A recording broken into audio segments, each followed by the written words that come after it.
Hey, Sappho, welcome to the stream. Thanks for being here. I appreciate it.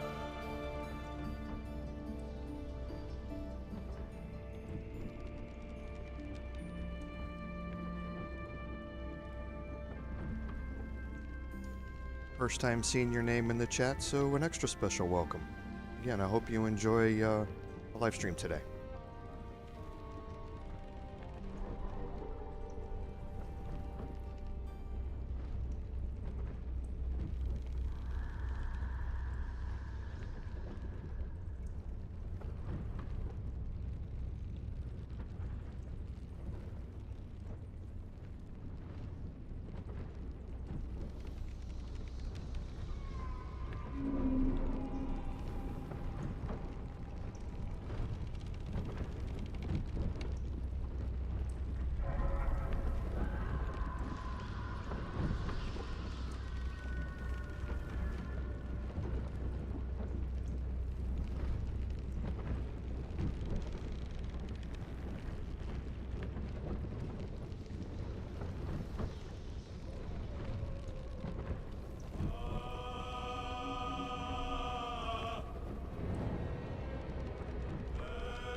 Hey there, Lord Henry.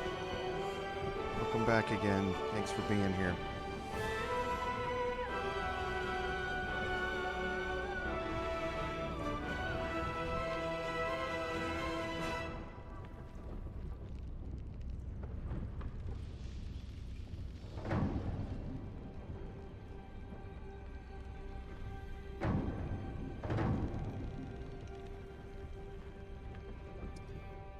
Well, then the extra special welcome still holds true, Safa. Again, very thankful to have you here on the live stream for your first time. I hope you enjoy it. We're going to be getting into some quote-unquote boss fights today on the stream, but approaching them in a slightly different way, so should be interesting to look at. But if you do have any questions or anything, feel free to let me know. I appreciate you being here.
I'm doing alright, Lord Henry. I just noticed I don't know if chat is displaying.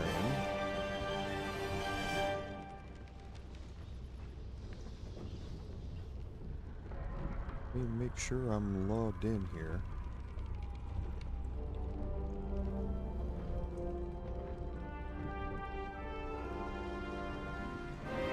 I'm logged in.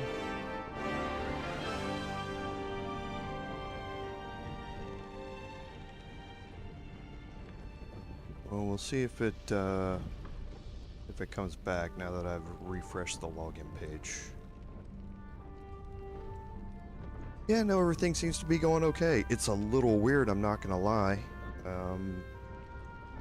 to have so little streaming to do with all of you. Yeah, it's almost like I don't know what to do with my 2 additional days, but there's a lot of video game playing happening right now, which is playing havoc with my work, just because I'm up until 2 in the morning and then have to be at work early.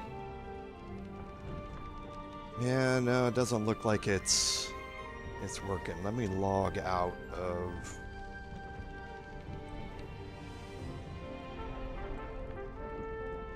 this and log back in.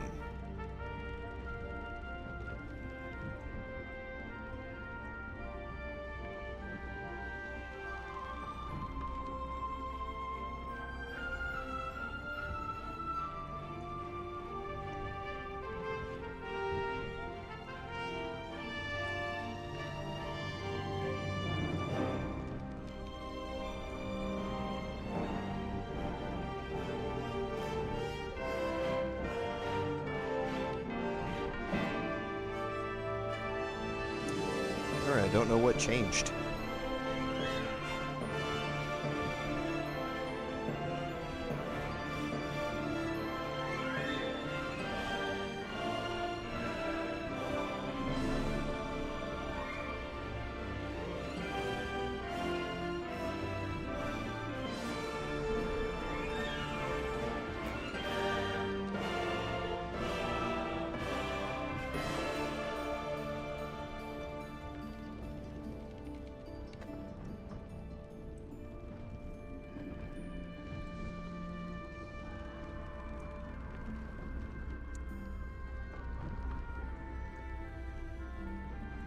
Yes, I am. Actually, we're going to be swapping I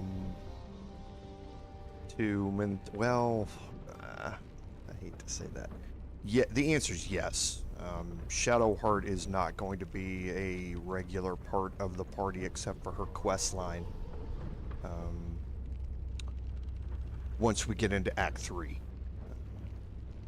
Thar is going to be brought into the party because we haven't really gotten to experience her inside of the previous live streams, so we're definitely going to do that.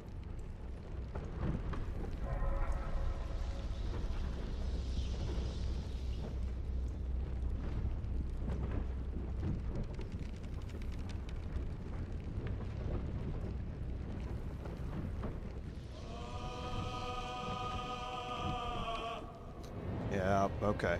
So, Scream Elements is having a problem.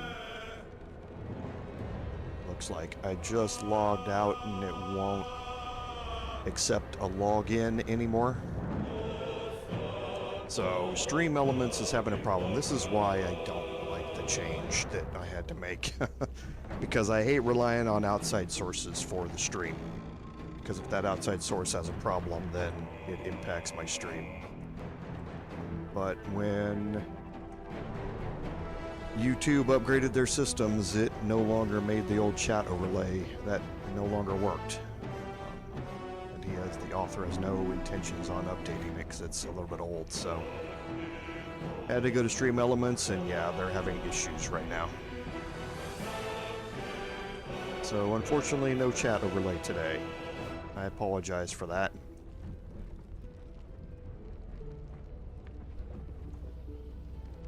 Hey, Ostamura, welcome. Again, thanks for being here. Welcome, everyone, to today's live stream, episode number 27 of our Baldur's Gate 3 Honor Mode gameplay series. I'm Commander Jorval, and I want to thank you for coming along on our journey today.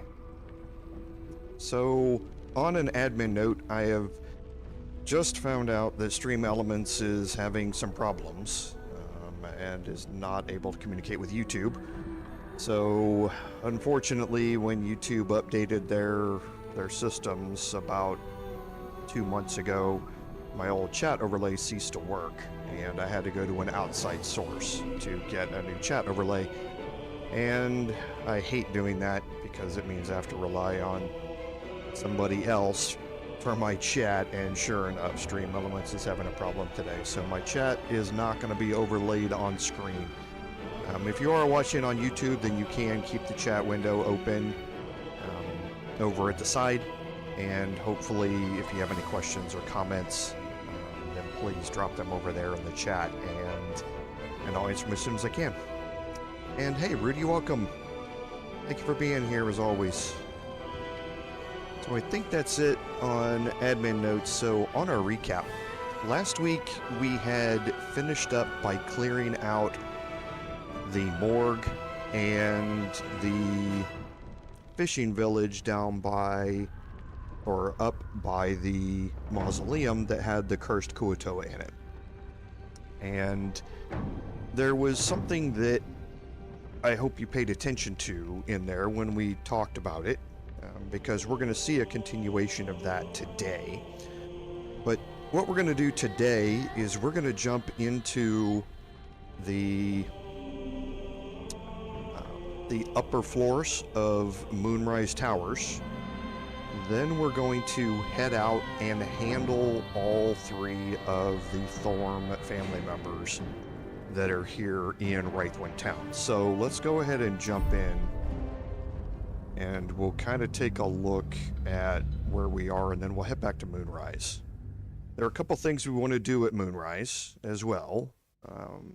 I believe Lord Henry has mentioned it last stream, or maybe the stream before. There's some additional stuff that we want to be able to get from a vendor, and we're going to be doing that today here in just a second. So here we are after we came out of the morgue.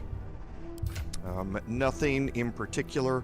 I've gone through and cleaned out my inventory, but other than that, nothing else spectacular. So we're gonna head back to Moonrise Towers.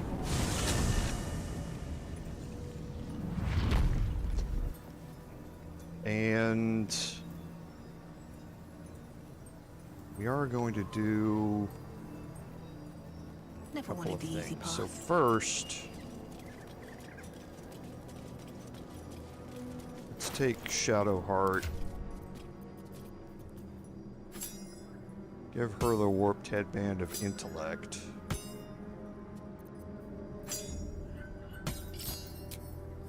My faith protects me. Onward. And we're gonna go in here real quick.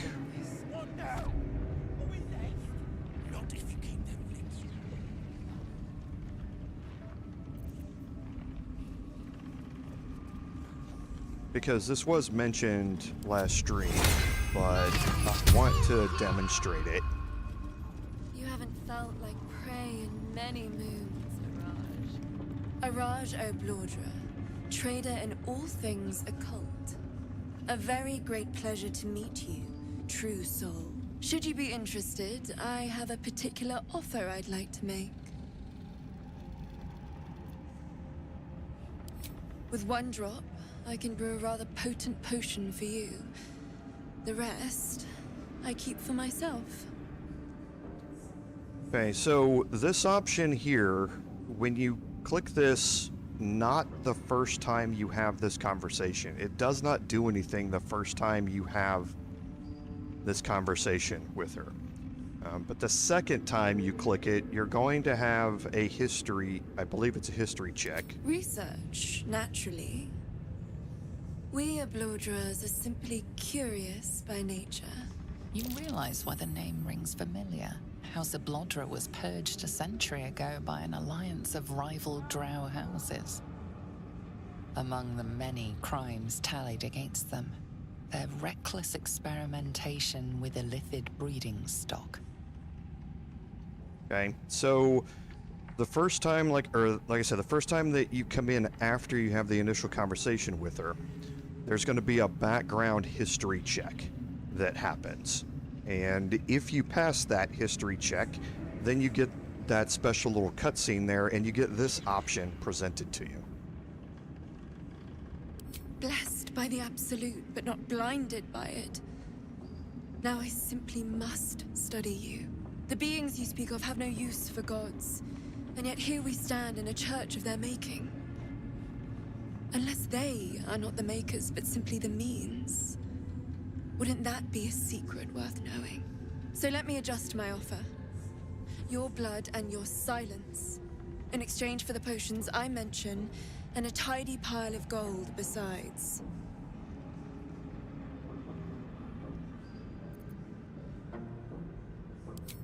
Just a little prick and it's all over. Close your eyes. A little pain for a lot of gold. And there we are. All of your very best traits in a bottle. Use it well.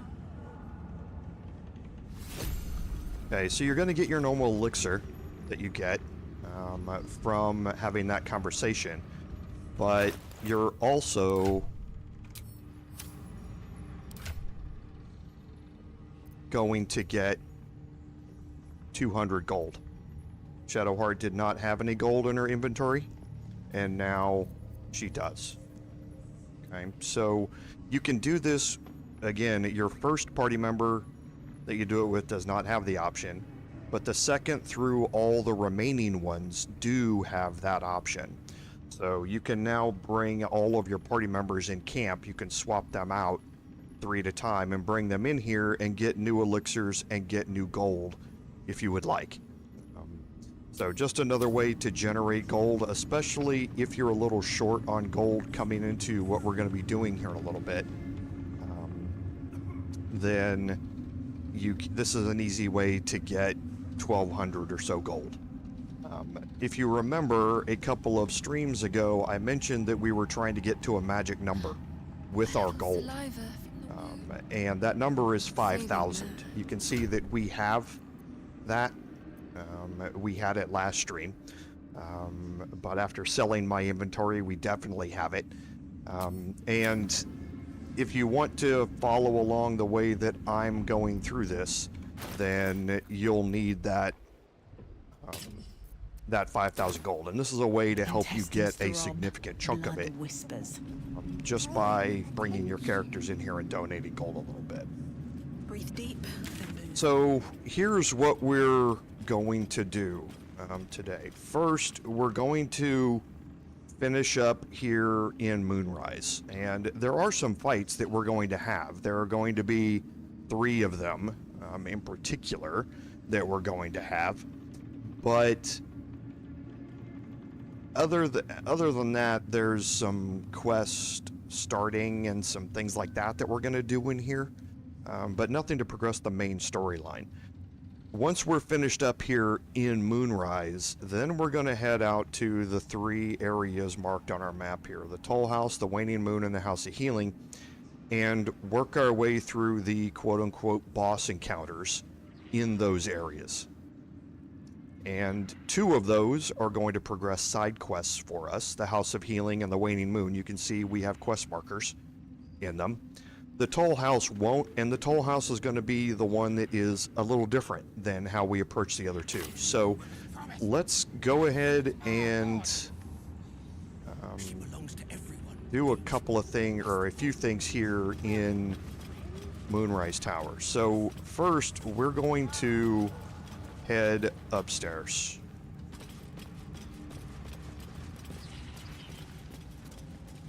And for this, I want to make sure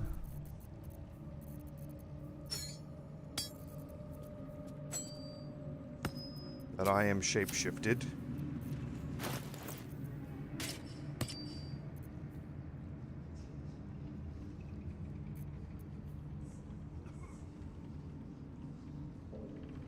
Oh, I forgot I did that. Okay. We're going to go out and have have an encounter first. I forgot about that. One other thing I did off stream. So,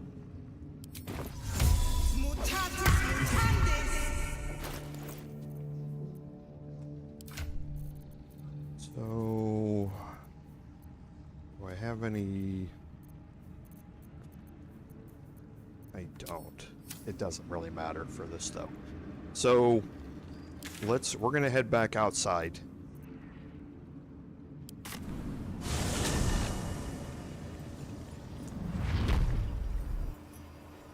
Okay. So, one thing that I did off stream was I did a respec on my Bard. The reason I no longer had proficiency with my boots is because I'm no longer a College of Swords Bard. I'm a College of Lore Bard. The reason that I did that, and I also respect my ability scores. You can see that I now have a 20 Charisma and a 16 Dexterity. So I've used instead of getting Alert, I've got Actor, and I've got, which gives me proficiency in my, in 2 sets of saving throws, or 2 sets of checks, and then I have ability improvement to get me up to 20. So that's getting me a +5 on all of my charisma checks.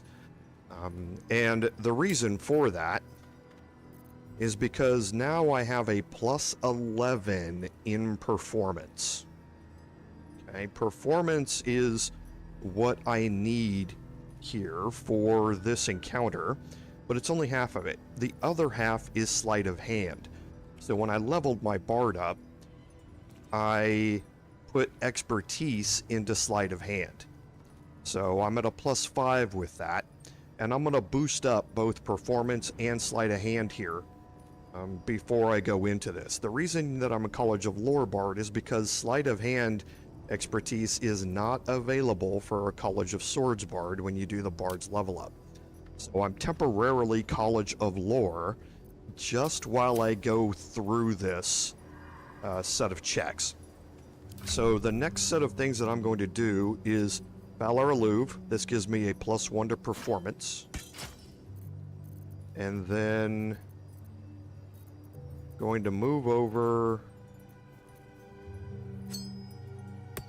the thieving gear.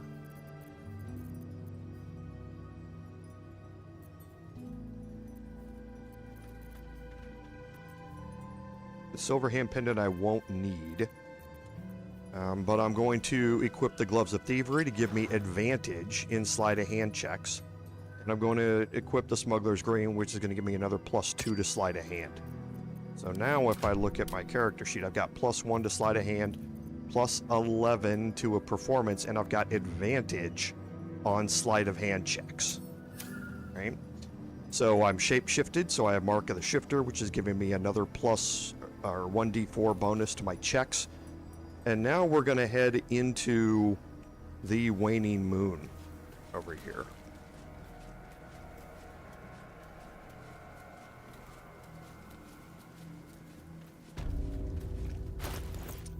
I need to...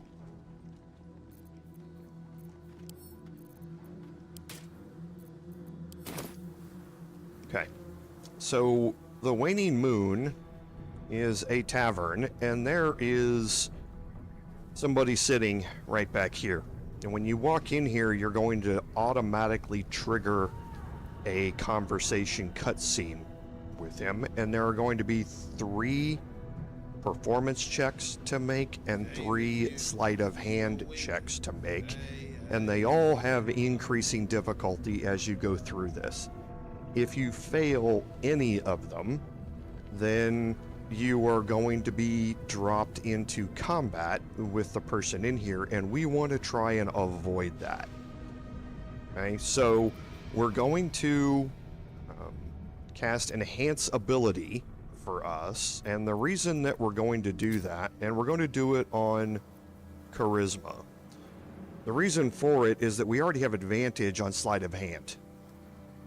This is going to give us advantage on performance when we go in here. And the performance checks are actually higher DCs than the sleight of hand checks. Okay, we're going to have an opportunity to bring guidance in here from Shadowheart here in a little bit, because this is concentration. We don't want to be casting guidance with myself using the silver hand pendant, because it would break this concentration. So we're going to go ahead and move in here now and see how well we do. This must be a brewery or distillery. In this set of conversations. Maybe we can find a flagon of something curse resistant. Okay, and here is Thisobald Thorm.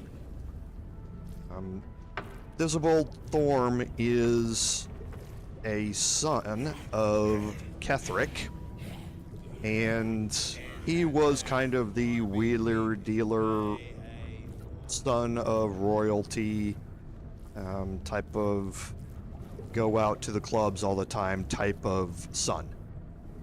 So when things changed here with the Shadow Curse, it makes perfect sense that he would now become the bartender, quote unquote, at the Waning Moon. So let's head down here and have these conversations.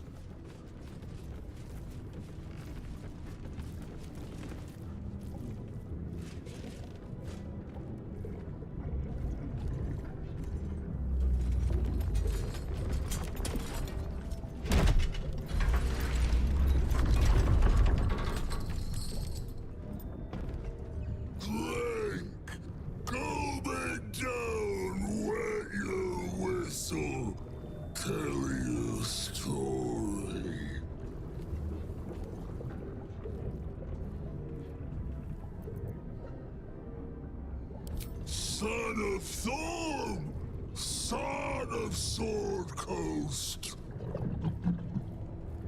Go on, cheers, bottoms up, go nuts. It's bloated like a corpse and smells worse. Did the curse do this? So you have some options here again, but we're going to pick up the tankard. Leaning in, you can see how the creature's skin barely holds it together. The bulge of its belly is on the cusp of bursting wide open. He looks set to burst, and will probably be left hip deep in his juices. Go on, free. Make it drunk. Be drunk. You and I both. To our good health. So here's where the first set of checks comes in. Now there's two ways to do this. You can either make a Constitution saving throw. However, this is arguably much harder to do than the sleight of hand check that we're going to have, simply because of the things that you have available to you that buff saving throws. Mark of the Shifter does not do that, so I'd be losing out on that. I could throw Bless in to make up for it, but then again, I'm at a +2 from Constitution. Even if I brought one of my other main Constitution, melee characters in, it still wouldn't be nearly as high as what I can get from sleight of hand. Now the DC for sleight of hand is higher by 2 than the Constitution saving throw is, but I'm much better equipped to do the sleight of hand check here. And now you can see that I have a bunch of bonuses that are happening here from sleight of hand. So I'm going to just fake drinking this. The DC is 18. I have 12 to 15. I can add in guidance from Shadowheart.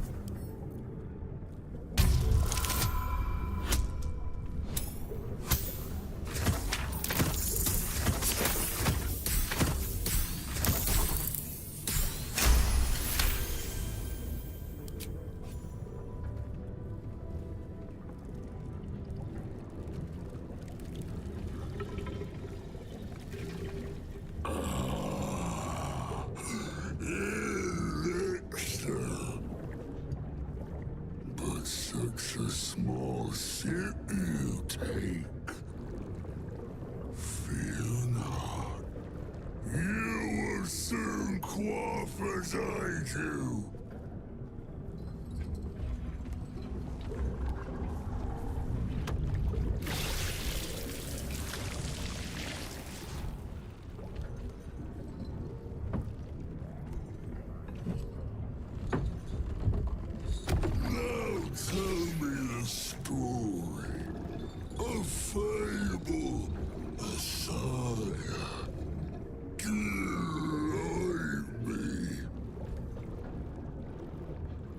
And here is where your performance checks start. Now, what's interesting is that the list of performance checks here is entirely based upon interactions that you have already had. Okay, so some of these are from the Dark Urge of this one here, but here's from the prologue. Here's by visiting the Druid's Grove. Here's by visiting the Goblin Camp. Here is by meeting up with Raphael the first time. Here is the completing the Arcane Tower in the Underdark. And here is by heading to the Grimforge. Doesn't matter any of these that you pick, they're all the same. This DC starts at 16.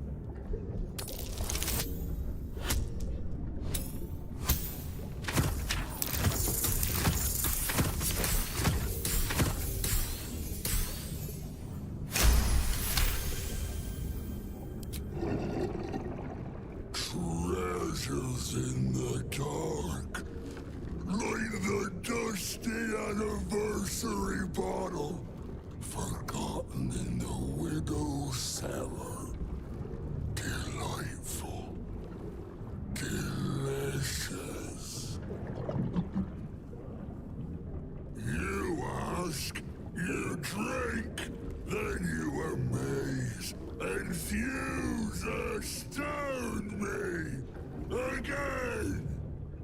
So after each pass of sleight of hand and performance, you have the option to ask him questions before you do your next set of checks here. Father Ketheric's laughter, not joy, not ever, never, only laughter. Now drink it deep.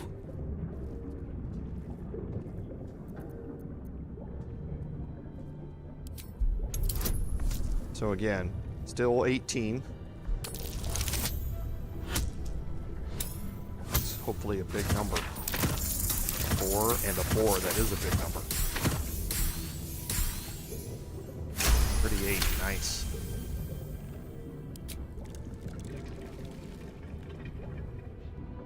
More stories.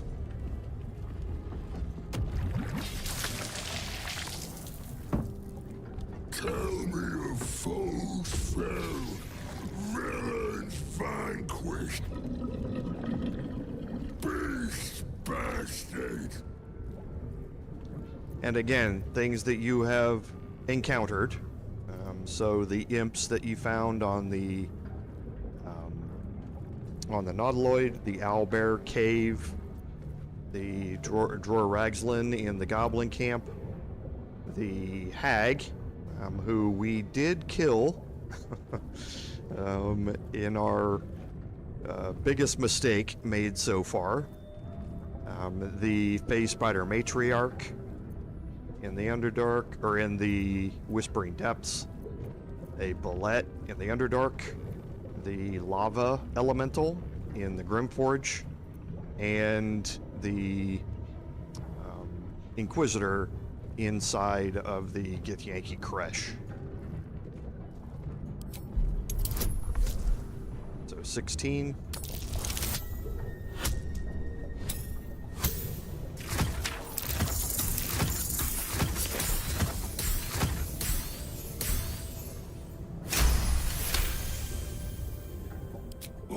clean to that. We're clean to everything, but especially to that. Bravo!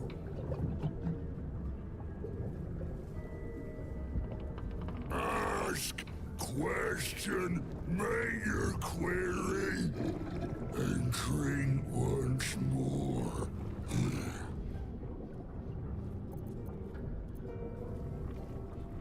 Father is Father, eternal, invincible, forever, except not. Another drink!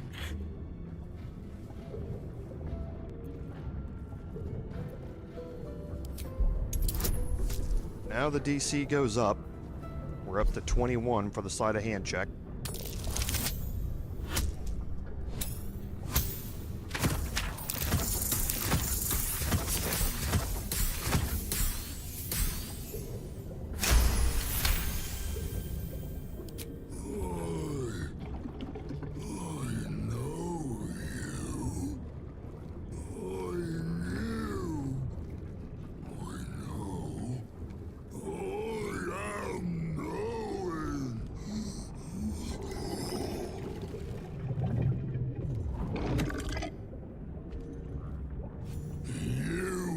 Father's personal, mysterious secret.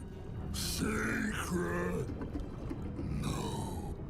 Not never. Father said, ordered, commanded. Don't say it. Don't say it. Cage. Her cage. Talk and perish, die, buried in Thorm tomb. Father told me. I can't perish. No, nay, neither. Too strong to...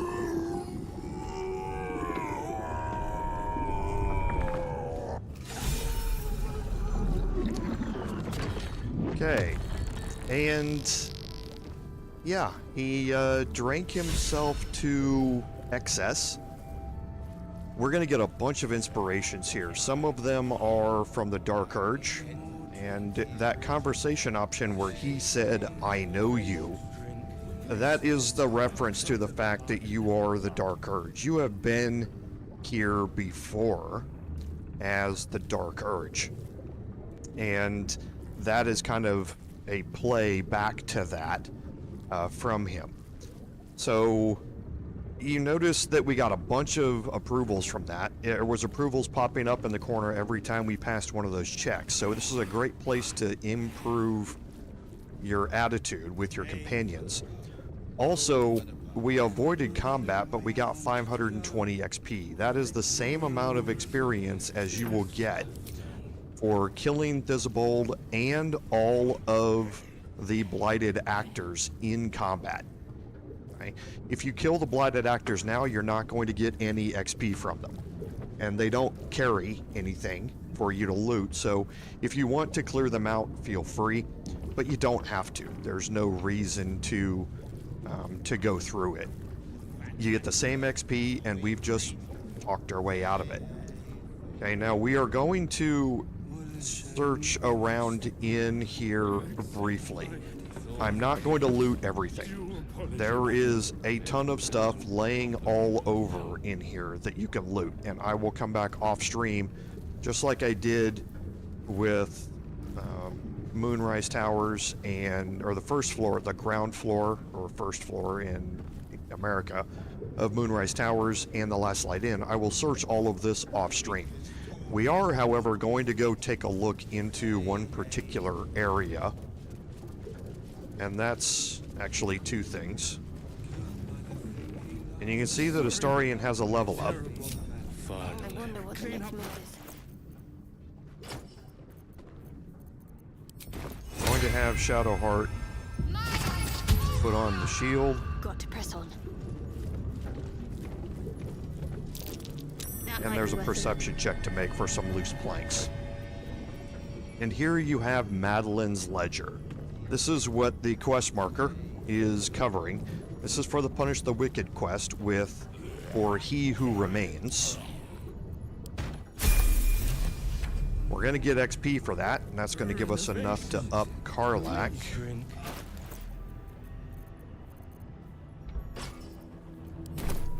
Mind never quiet.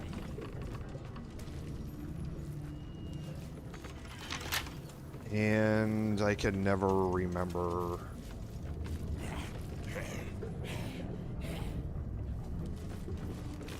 There's the key. Okay, so we do have some camp supplies. We'll send off some more gold and some crafting supplies on Thisobald. Right away, sir. Let's see. Some more stuff now. Okay, and the Warren key is going to get us into here. Don't waste a step. Now again, I'm not going to spend an incredible amount of time in here because I'm going to come back and search Keep a blade close. and loot all of this later. But what I want to do is now get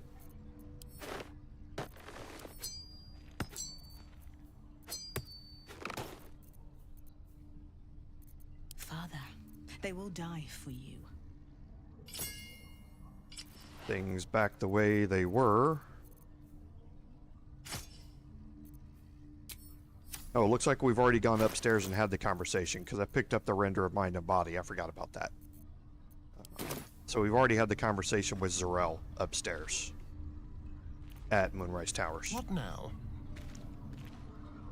Okay, so here on the table, we have some research notes. Research notes. They describe a powerful venom extracted from a rare purple worm. And I need to Distiller cancel out of this if I Thorm can. sought to create a fatal If not, I poison can redo it with somebody else. using the worm's gullet. He procured several parts of a worm gullet, but rinsed one in error. The poison he brewed was noxious, but not fatal. He devoted months to formulating a deadly poison with the remaining ingredients, without success. After exhaustive experimentation, he was able to make a near-deadly extract from the glands. But to complete his poison, Thisobald required one last ingredient: the petals of a corpse rose. The book's index reveals corpse roses may grow near tombs, mausoleums, and particularly redolent cadavers. Thisobald enlisted a courier from Baldur's Gate to obtain corpse rose petals and other ingredients and deliver them to a covert location. Unfortunately, a deep purple stain darkens the final page, obscuring the parcel's destination. Okay, because you're going to get an investigation check here. And my investigation skills are not the greatest here. -1 for everybody. Okay, so what we'll do is we will take care of it. Could have. We'll add in the warped headband of intellect. Gonna bring our intelligence up to 17.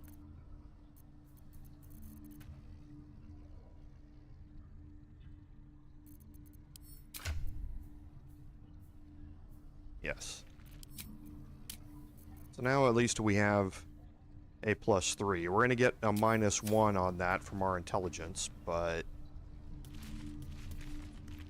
I'll give it a shot. we're gonna do a couple of additions here to this. Research note. He procured. He can devoted skip through after this, the it's the same petals, the things. books, visible in. Unfortunately, a deep purple Here's the stain investigation darkens check. the final page, obscuring Okay, so the it's a DC parcel's 14. destination. We can add in Fox's Cunning, which is going to give us advantage on this. So we need to roll, we've got a 50-50 chance, give or take, at the low end of this.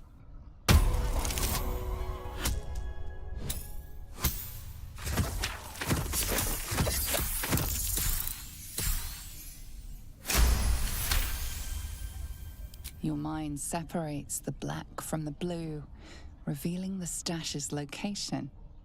You mark your map as a reminder. With the corpse rose petals the package contains, you might create Thisobald's purple worm poison. And here we're going to get the recipe for Thisobald's brewed up belly glummer. So this is a very potent toxin that you can brew up. There are other items in here that will help you with that crafting, and they're laying around here. They don't show up on left alt, but there's purple worm gullet laying around here, and there's another set of 2 over here that you will need for that. And again, I'm not going to loot this entire thing here. Delicious. Just gonna kind of go through and show some of the highlights, but there's going to be a bunch of toxins over here on the ground. Here you learn about how Thisobald, or not Thisobald, but how Ketheric started to collect tolls from everybody, which was basically tribute to him, basically. And the family was taking advantage of that. You learn about Malice, you learn about the toll collector, and you learn here about the family interplay with Wraithwind during the change when Ketheric began to make the change away from Selûne to Shar instead. Okay, so here I'm going to add in these 2.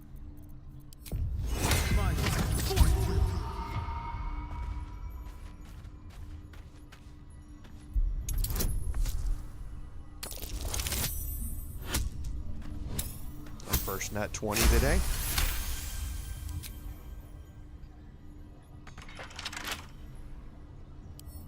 A crooked touch.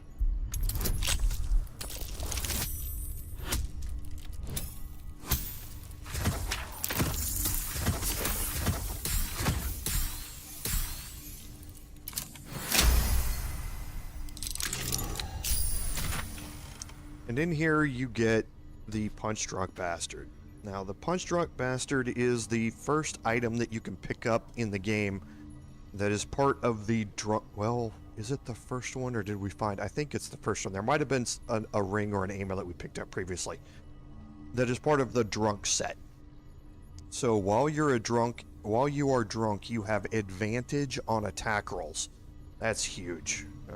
We've already seen how well advantage works in checks and all of that sort of stuff. We've tried to get advantage in every possible way on our attack rolls because it is so important to have it. This, when you are drunk, gives you advantage on those attack rolls. You can also create a blast with each attack that deals 1d4 thunder damage for a 3-meter radius around it.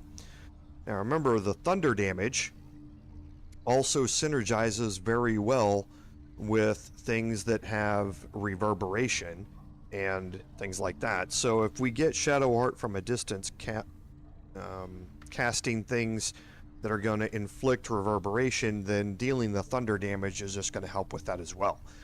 It has tenacity, but this tenacity is buffed up, and this is what makes Punch Drunk Bastard so powerful as a weapon. When you miss an attack, you deal 5 bludgeoning damage. Now, most of the other tenacities are 1 or 3. This is one of the few, if not the only one, that has 5 for tenacity. So you are guaranteed to deal 5 bludgeoning damage every time. And if you have damage riders that go on top of that, then tenacity will trigger those damage riders as well. So it's a really, really good weapon to have. We're going to see bits and pieces of it, because we are going to experiment with the drunk build once we get into Act 3. And here you pick up the recipe for Serpent Fang Toxin.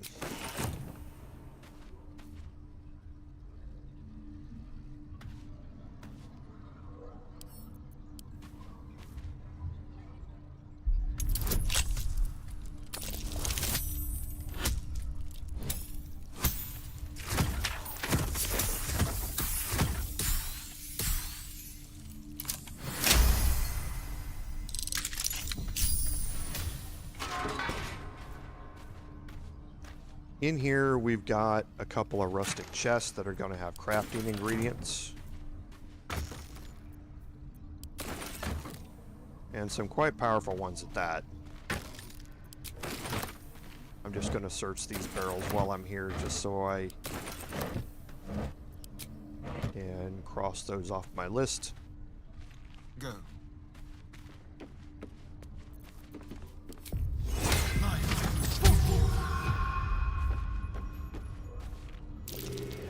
And there's a survival check.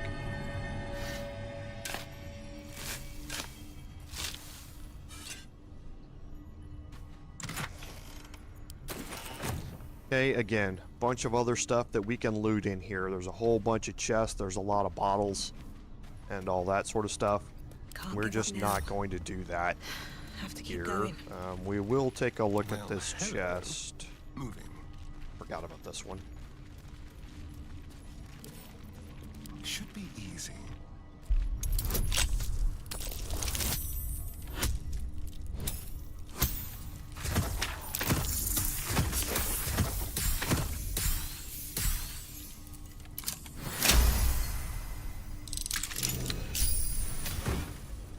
And in here you have the Icarus gloves. So when the wearer deals acid damage, they also inflict nauseous fumes on the target. Now, nauseous fumes means that hostile creatures, and this is important because if you're using these with a melee character, you don't want to have your own party members being hit by it. But hostile creatures in a radius of 3 meters take 1d4 acid damage. So now you have an AoE proc for some damage that you do. And remember, with the caustic band, Karlach is inflicting acid damage. So with the Icarus gloves, we can now inflict nauseous fumes on targets, and not just on that single target, but in an AoE around that target as well, which deals an additional 1d4 damage. So it's a trade-off, 1-for-1 with heat, in that this is going to give me +2. This gives me 1d4, which is an average of 2.5. So it's, like I say, a fairly even trade-off I between can do the better. two. I must. And we're going to see this Must kind be of on my play way. out as we go. Yes, sir. Now again, a lot of stuff in here to pick up and to look around. I'm just not going to do any of it.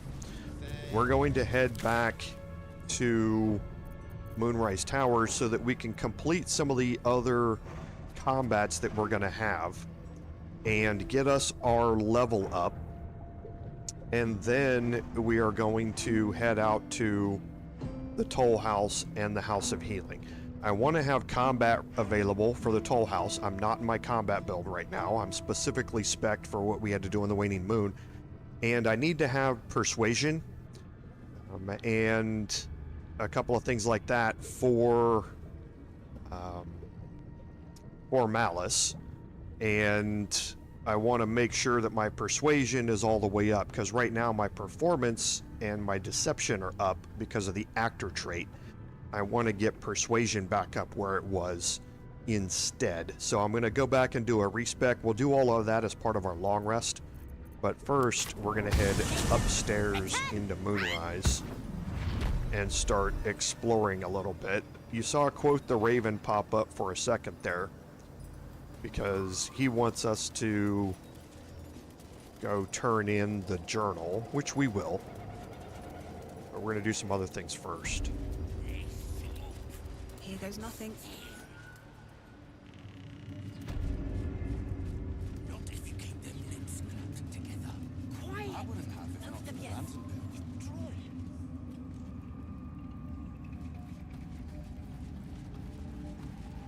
So since we've already had the conversation with Zarel, I don't have to worry about making the checks up here. So I'm fine with this lessened ability combat build that I have going through the remainder of these.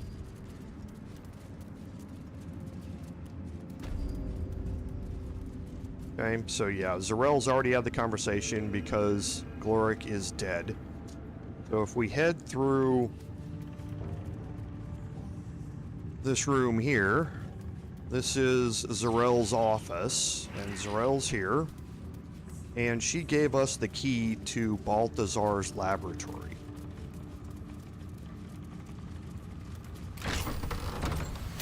And everything that we do from here on out, we are going to do with this door closed.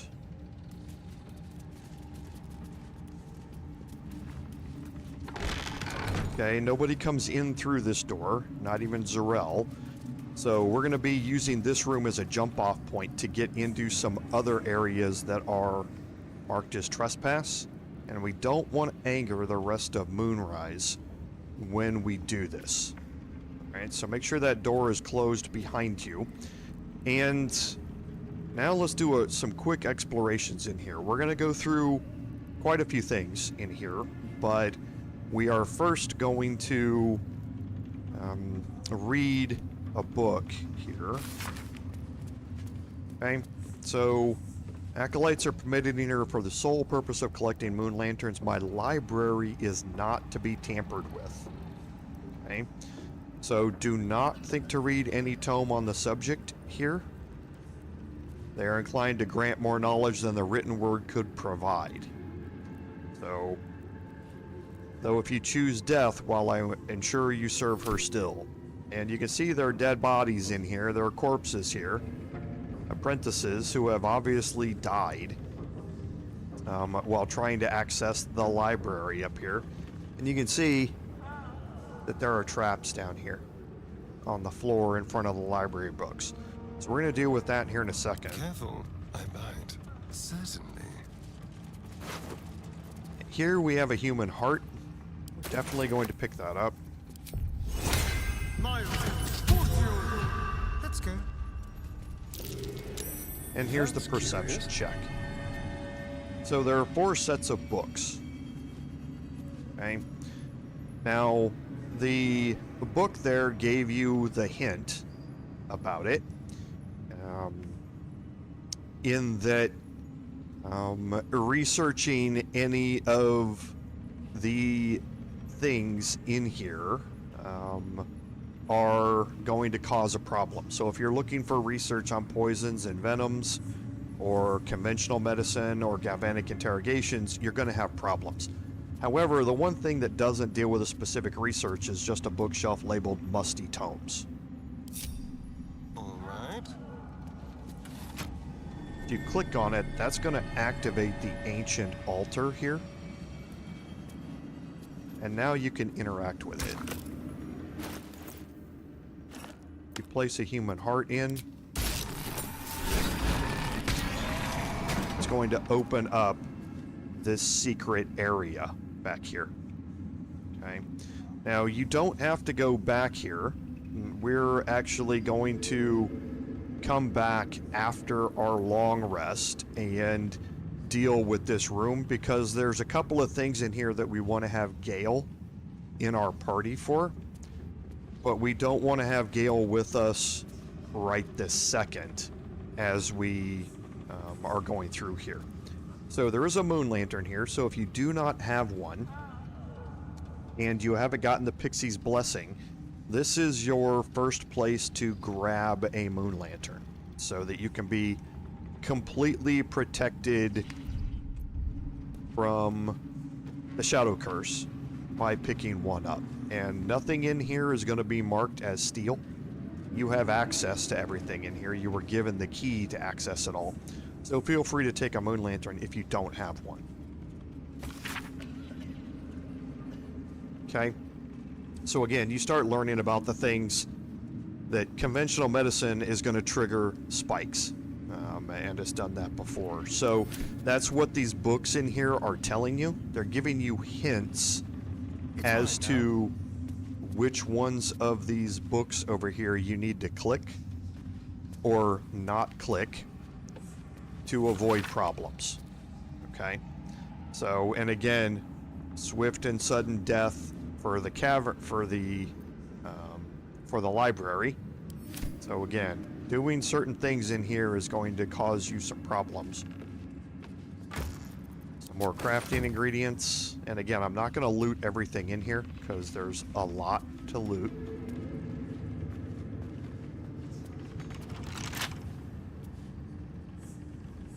Can't remember if there's a key to this in here or not. Doesn't really matter. Easy.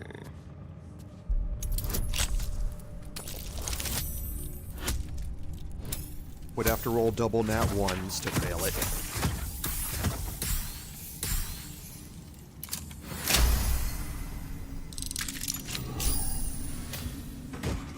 And in here you get the derivation cloak. So when you poison a foe, you heal yourself for 1d4 hit points. Now this cloak is actually quite a bit more powerful than people think when you pair it with certain other items. Okay? And one of those being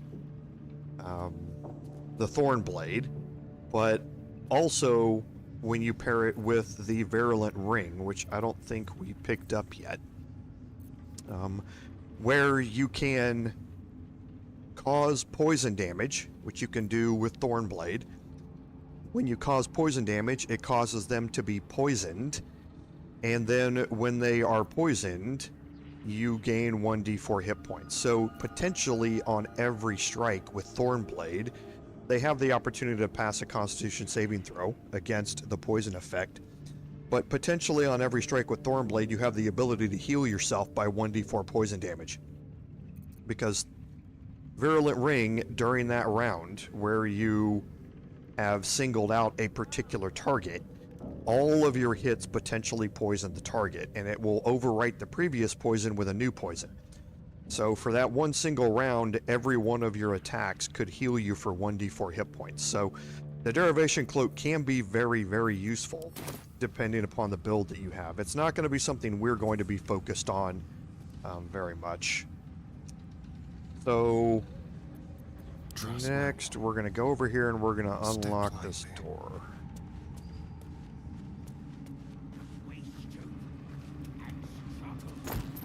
First, we'll loot that last chest. Challenge. Okay, now our DCs are getting a little more sporty, right? And we've got 2 of these that we're going to have to deal with. So we're going to swap over.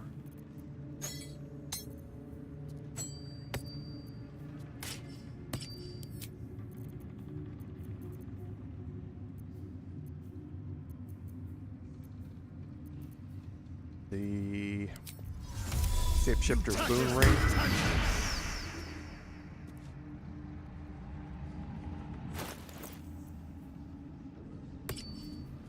Make sure we have our Smuggler's Ring on.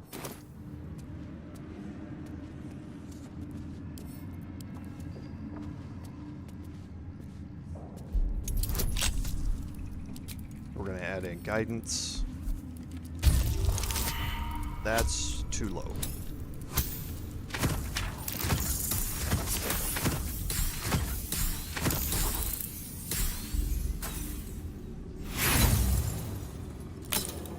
Okay, so we've got Thieves' Tools. There we go.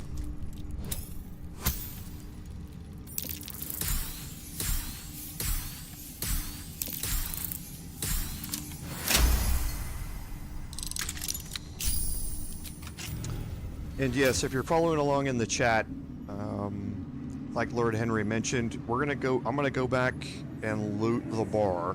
There's something else underneath the bar that you can pick up, another item that Lord Henry has mentioned, and we will certainly be going in to take a look at that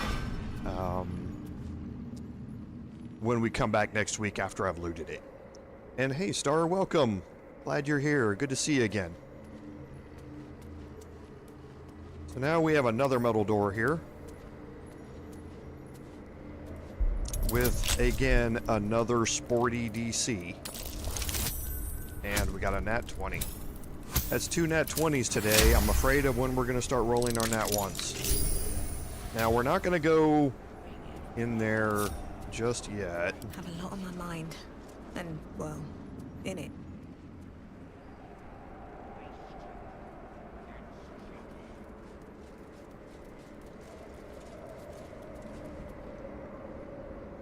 Because we're going to get another special interaction. Now, out here, you can read the Charred Prayer book. There's nothing really in it, but you learn about how Ketheric changed to the dark side, so to speak. He lost his daughter, and that kind of triggered this, because this is a Selûnite statue, and he has now burned all of that in his quest to become allied with Shar. Now, a couple of other things that we can do out here, and for this, determining how I want to do this.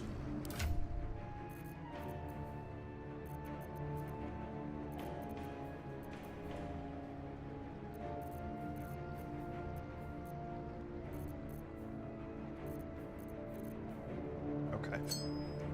I'm going to equip the Ring of Free Action here. I cannot be paralyzed or restrained. That's going to be important. The question's going to be whether or not I can get up here or not.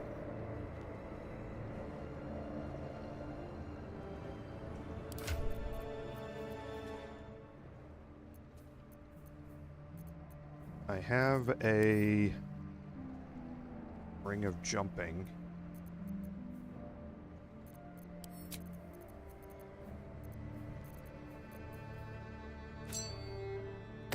Not entirely sure my strength is high enough to get me up there without it. I may have to take an elixir.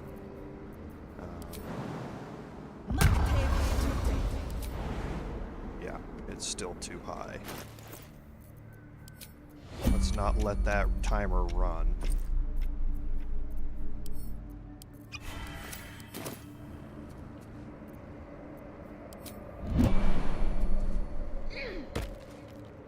Okay, you can climb the ladder here.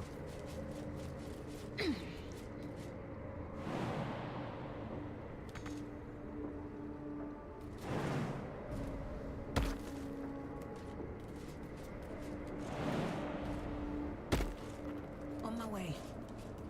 Okay, and we've made our way up here to this upper level. Okay, now there are, and I'm going to search these just so I don't have to come back up here later on.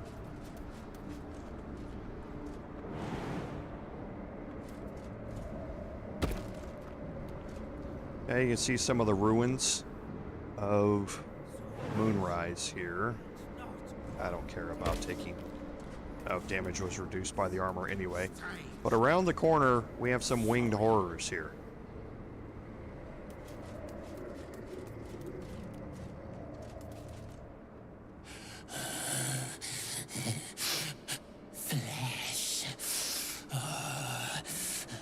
Flank flesh.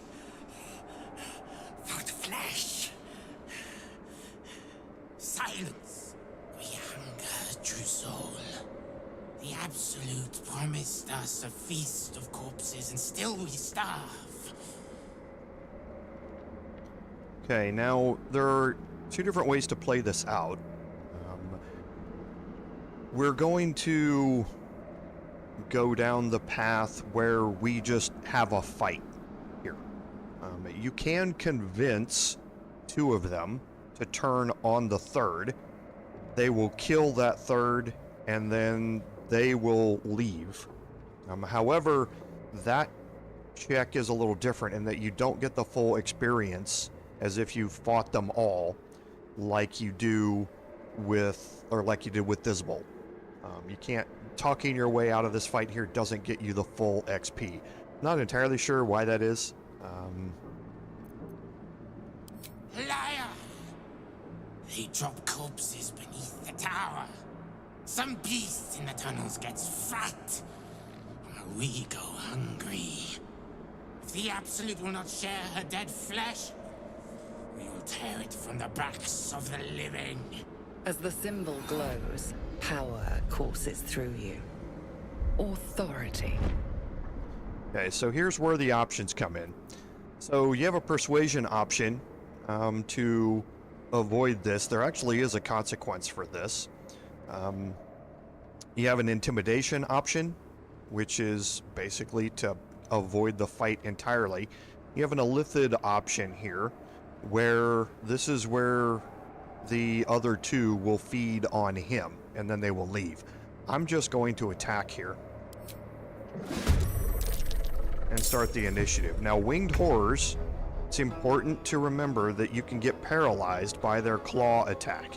That's why I have the ring of free action here, is so that I can avoid that. One thing I can't remember if I have due to my respec. Yeah, I don't have. I cannot fight in darkness. We're a pure bard here. But again, I'm fine with that for this particular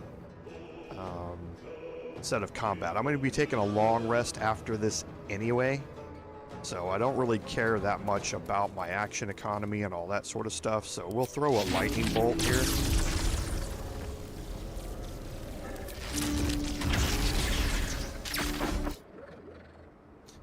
Okay, this is cutting words we haven't seen on our bard because we are not we aren't spec'd that way with our College of Swords bard. But cutting words is a reaction. So here you can see that the first winged horror needed a 16 to save. They rolled an 18. We can invoke cutting words as a reaction that uses a bardic inspiration to give the target a 1d8 penalty to attack rolls or ability checks.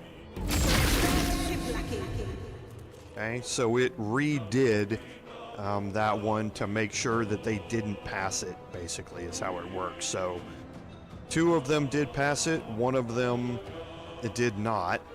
So now we do have a high armor class, so we will see how we weather the attacks here.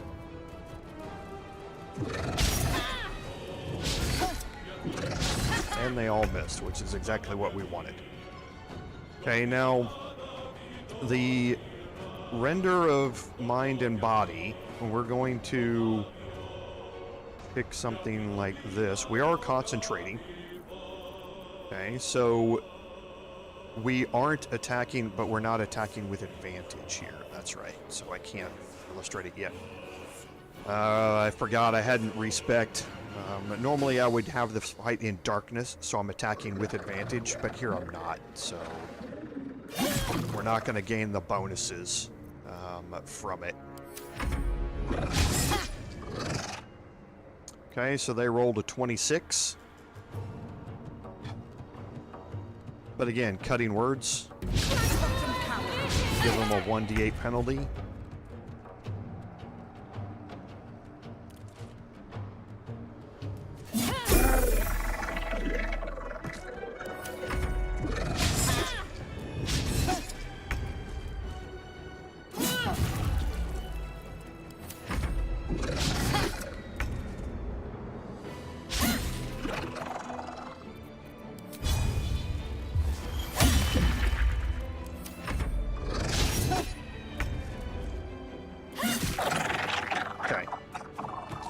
And there I had advantage because I put him off balance.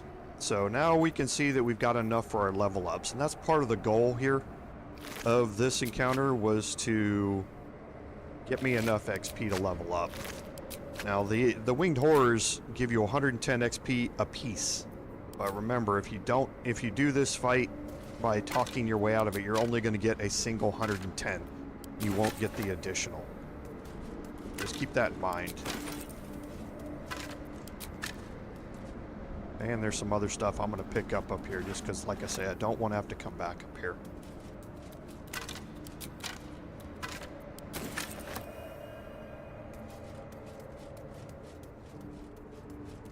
And here we can take the roots down.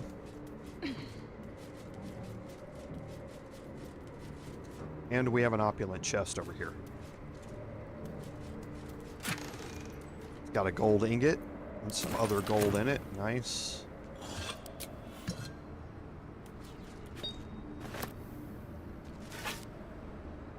Silver chalice is worth a good amount of gold.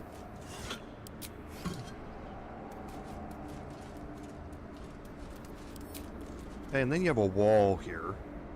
Can't remember what it's immune to. Doesn't really matter. We're not going to go in here, but so it's vulnerable to bludgeoning.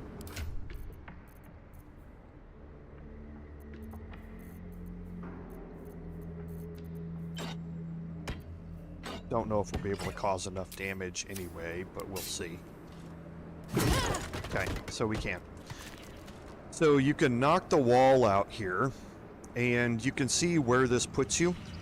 It puts you back in the hallway outside of Zarel's office at the top of the stairs. Now, entering through here, there's no real need to enter through here. However, I don't know if I have the right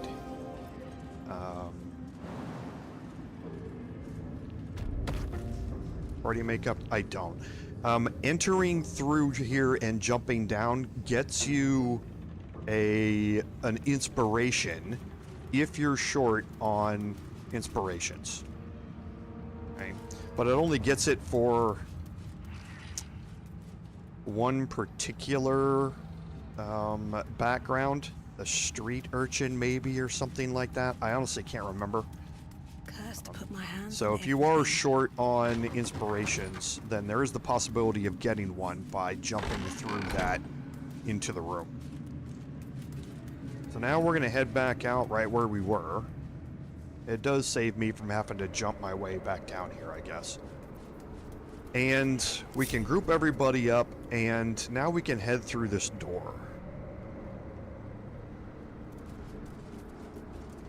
Now inside this door, if you're not playing as the Dark Urge, you're gonna have a persuasion or deception check in here. Actually, I think we might see them. So let's head in here real quick. We do have Speak with Animals on, and here is Squire.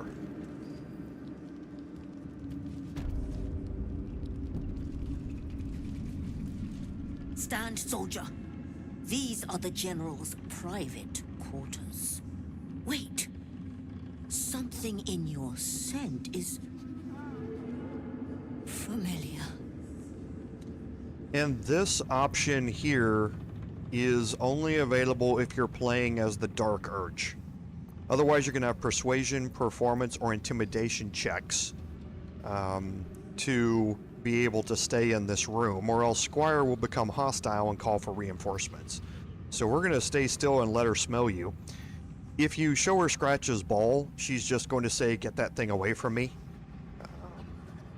She's not interested in playing or anything like that. But it is an interesting interaction. But here, I'm going to stay still and let her smell me.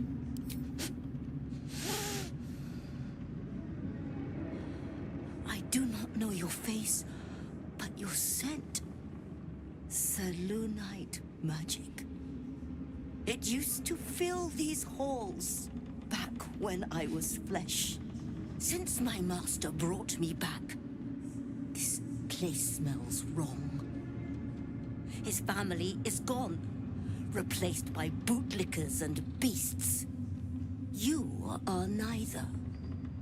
So tell me true. What is your purpose here? And actually, I had that wrong. It's not Dark Urge. It's because of the interaction with Isabel. We have the Selûnite blessing on us right now because we talked to Isabel and got her blessing, and that's what Squire is smelling. I had that mistaken, so I wanted to correct that.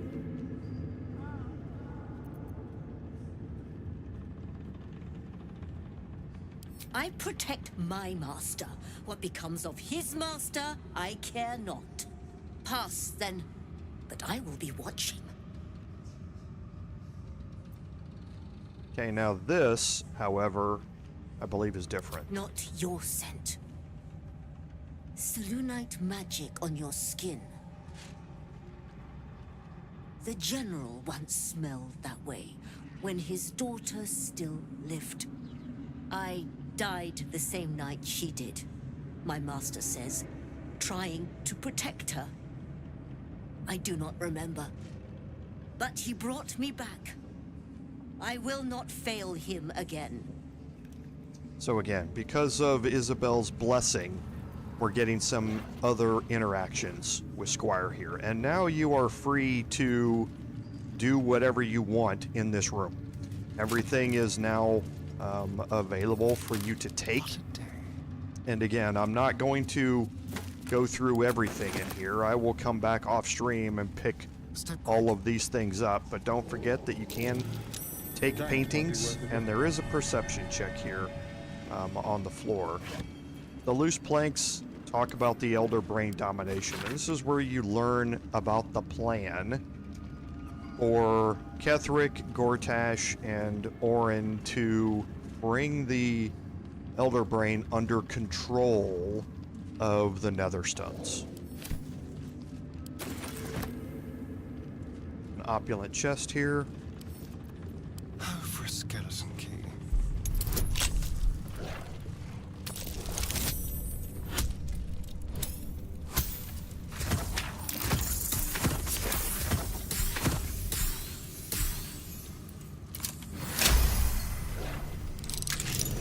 Yeah, it might be, Lord Henry. I can't remember the exact background that you have to have for getting the inspiration when you jump through there. But yeah, there is one. If you go look it up, I believe Tollhouse, the content creator, Toyhouze, has done a video explaining it more in detail. It's probably the easiest to find rather than searching through the forums where it was first posted a while ago. But you can go search some of his videos, and he specializes in often missed things, especially inspirations. That's what he's been doing a lot of lately, I think, where you can get inspirations that a lot of people might have missed. But feel free to go check out his channel, and you'll find some information about exactly what's the requirement for it. So, a letter here, and again, this is from Ketheric's wife. Now, reading this letter is going to have a consequence later on, so you definitely want to read it. It's going to make an interaction later on much easier. So here you find out that she is basically separating from him. She can't handle the fact that he has changed away from Selûnite to Shar, and he is going to try and take Isabel, their daughter, away. And she's hoping that he's going to turn back. Why, that's almost beautiful. Away from Imagine that. what she'd And think if she saw him now. you get a conversation here that kind of alludes to that fact, that she'd probably be disappointed in what he's become. But here you got the cloak of elemental absorption. So once per short rest, if you get hit by one of the elemental damage types, you take half damage from the next elemental attack targeting you, and you deal an additional 1d6 of that element type on your next attack. Now, 1d6 as a damage rider is obviously very good, but it's once per short rest, so that makes the cloak of limited use, but still definitely useful.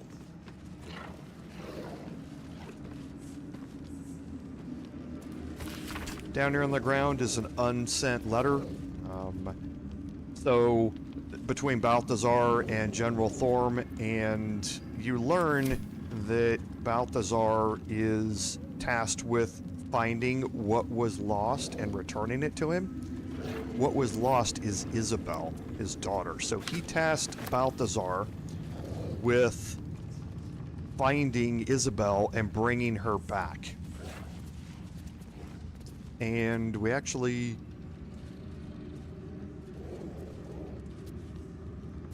I think we missed a letter that we want to go look at. I'm ready. We're gonna have Shadowheart.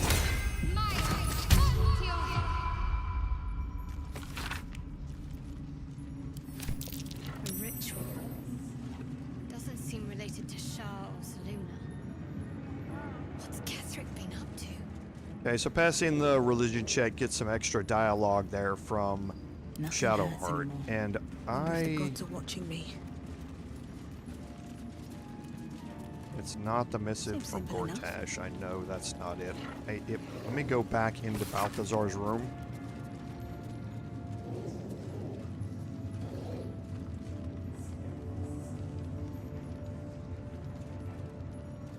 Okay. So let me go back quickly into Balthazar's room.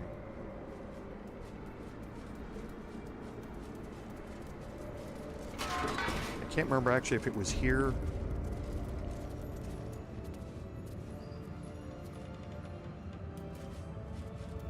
Thought, no, it wasn't. I might have already read it. There's a story here that goes along with Balthazar and Marcus, and actually we do want to come over here and pick this up. The disc is formed from slate and engraved with Githyanki writing. It closely resembles the disc that Lae'zel deciphered. This time, the symbols easily resolve into coherent words and sentences. The story of Orpheus further unfolds. The Prince of the Comet, Part 3. The histories tell us that Commander Voss, Gestil Kithrak, pierced Prince Orpheus clean through with his sword of silver. That his flesh was torn and fed to the great red dragon, Ephelaman. Vlaakith's faithful roar out this tale. But beneath the roars we hear whispers carrying truth and prophecy. The Prince of the Comet is not dead. The Prince of the Comet will come again. The Prince of the Comet will liberate us from Vlaakith's tyranny. Praise be to Mother Gith, Queen of the One Sky. Praise be to your son, Orpheus, the true heir, Prince of the Comet. The chapter ends there. This disc might be of some interest to Lae'zel.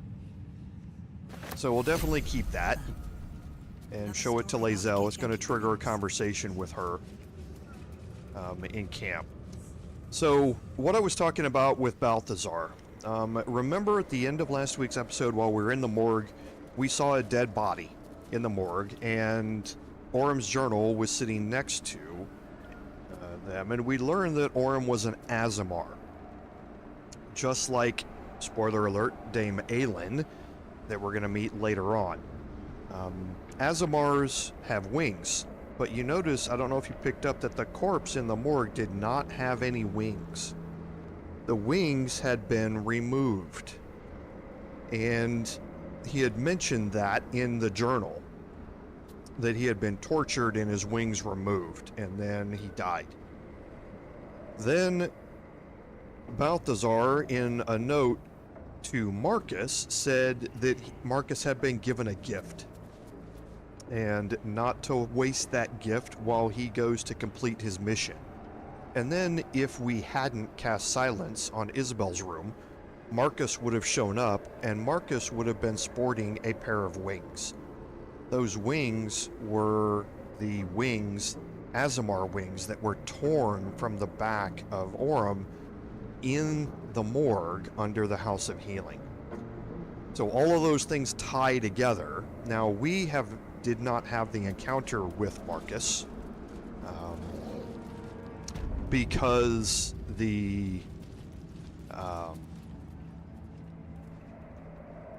because we cast silence on the room. Okay, but just to, if you do have the encounter with Marcus and he shows up with wings on, realize that that's where his wings came from, basically. It's from a dead Azamar that Balthazar killed and performed surgery on to remove the wings. Simple. Okay, this DC is not nearly as bad. Good thing, because we tried to fail it.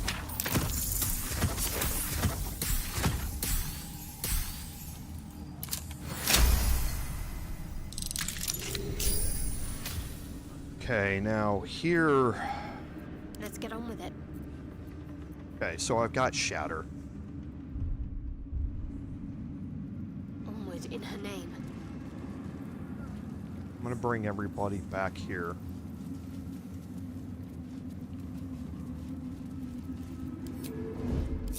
I don't think I have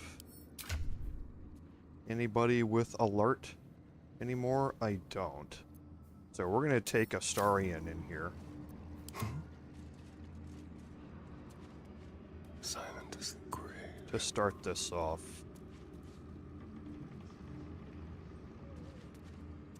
This door is marked as trespassing, so we want to get out of the way of it once we open it.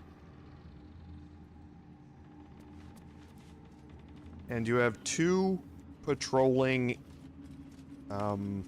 They're not hostile right now, but if you walk out here and you get seen, they will become hostile because this is a trespassing area. But we have a scrying eye. Scrying eyes are important because they are resistant or immune to almost every damage type except thunder damage. Okay? And they have a low amount of hit points, but you have to get past their damage resistance because they also have ethereal form, where all incoming damage is reduced by 8. So your standard melee attacks are probably not going to cause enough damage to get past ethereal form, especially when they're being cut in half. So you really need to deal with this using thunder damage. So I'm going to bring Shadowheart out here. Actually, no, I'm not. I'm going to start this with Astarion by attacking. And I'm going to watch the detection cones here and see if I'm safe at the door. I don't know if I am or not. We're going to wait for the scrying eye to come around. Because the scrying eyes go in the opposite direction.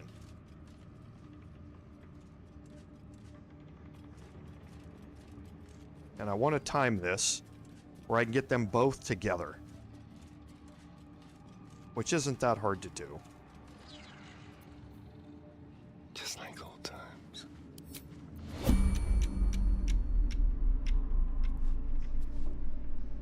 Okay.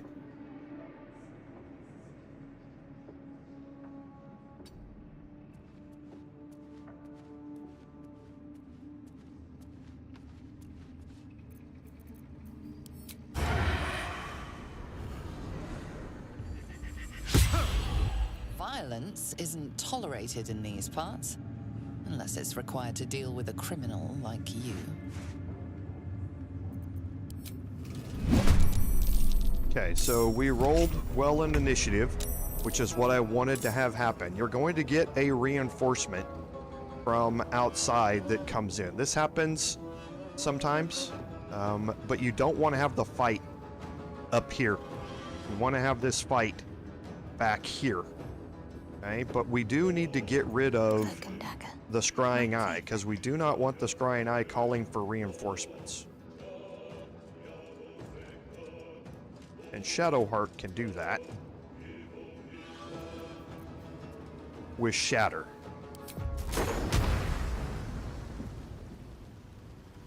Okay, I was hoping to be able to get them both, and I can. I'm gonna upcast this, just so I can guarantee to kill the scrying eye.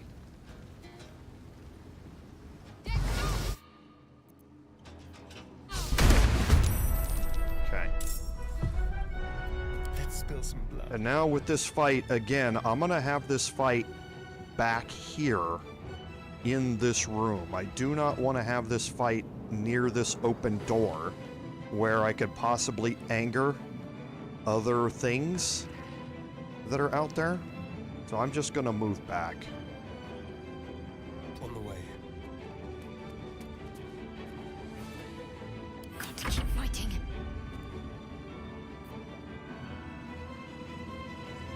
On my way.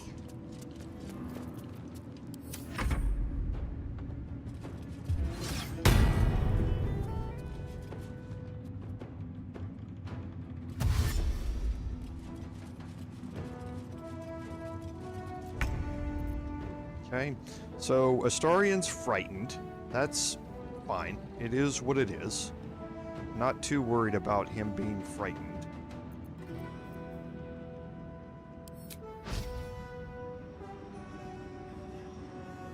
Okay, with the high armor class and with me having disadvantage.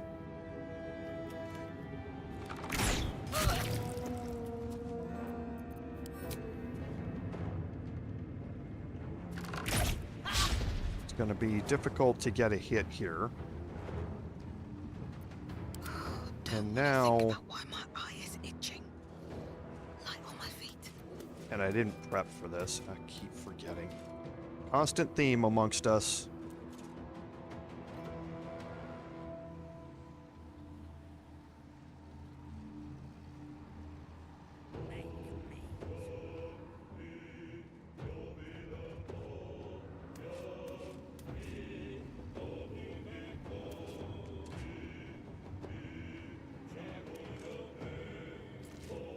And I'm going to cast Darkness out here.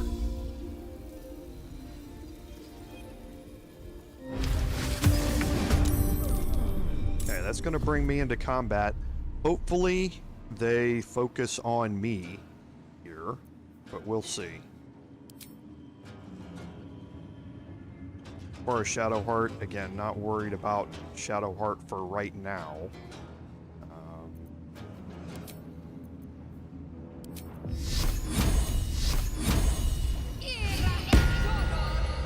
I'll bring her up here.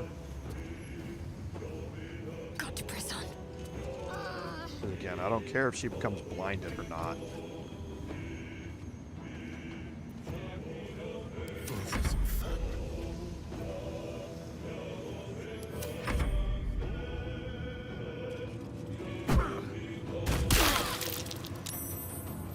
Don't know how they were able to do that.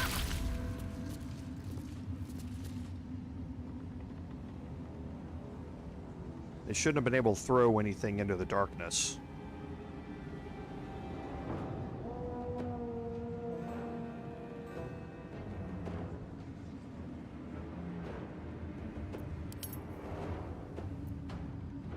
Talk to me.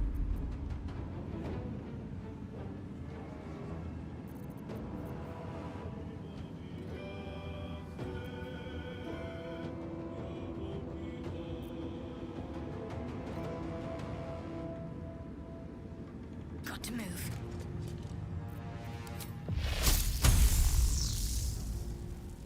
I can't get them both.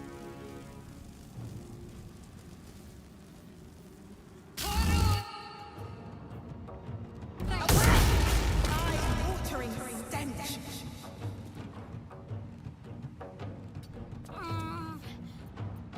Nothing will stand in my way.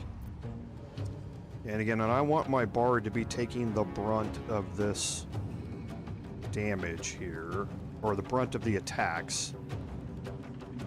So I'm gonna move her not close enough that they can hit me from outside. I think that should be good.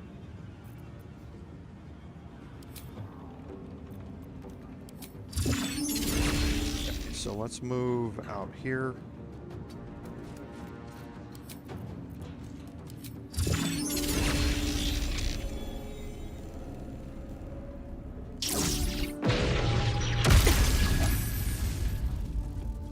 And then move back in here.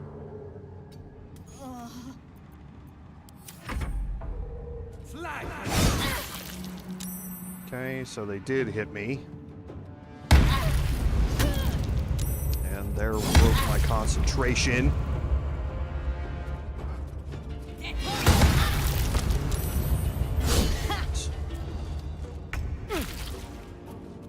Alright. Well, we'll do this the hard way.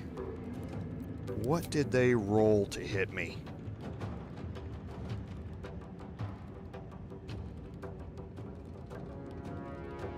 A 19.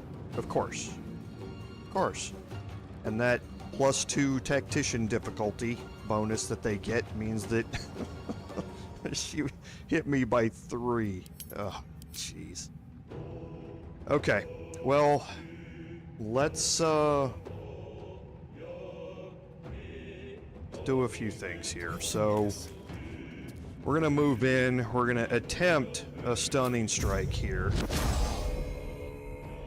Of course.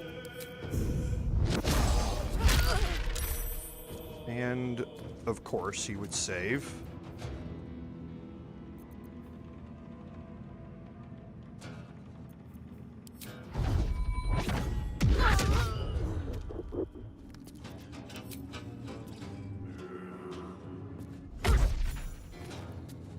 Okay.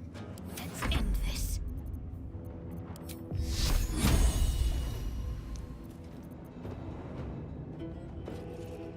Just broke everybody's concentration. I don't care, I'm taking a long rest.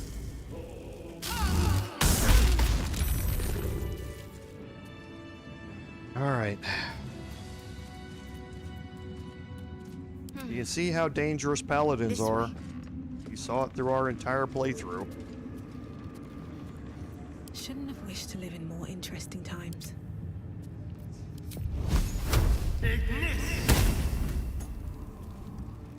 Just want to get rid of the caustic brine on the floor. All right. What now? Wait a couple of seconds here for the fire to go away. Then I'll group everybody up and I'll take a short rest.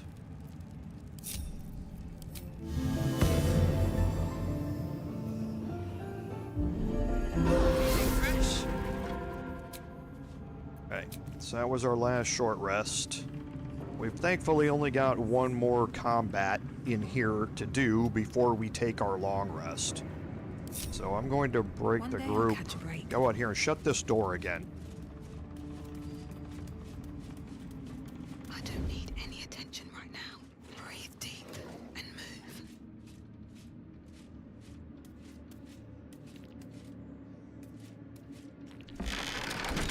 Okay. So in here is Ketheric's room. We have one more room here over to the side. And bring everybody in here.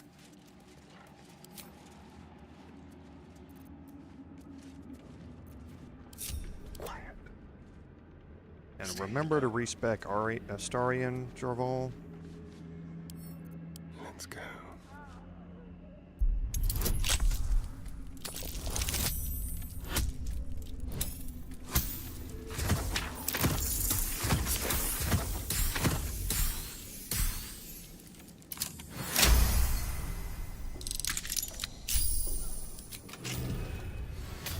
Hey, Waffle. Welcome to the stream. Thanks for being here. I appreciate it. So now we're going to make sure that we get Astarion back.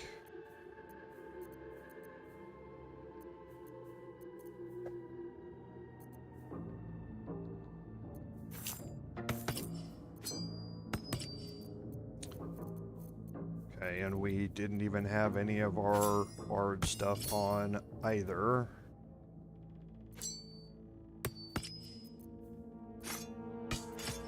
Yeah, that was just a bad move on my part.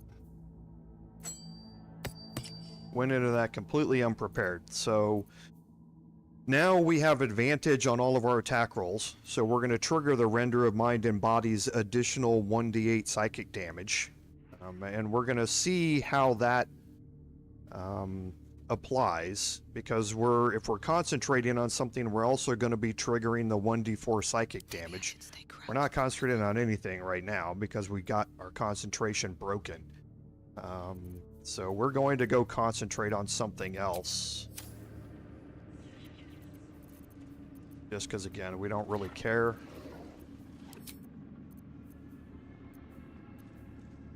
Let's see. That check is going to be wisdom.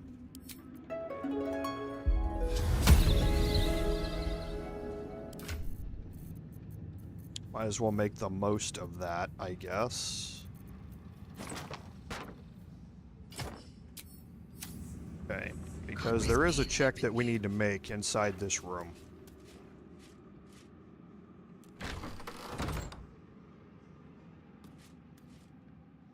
Okay, when you step in here,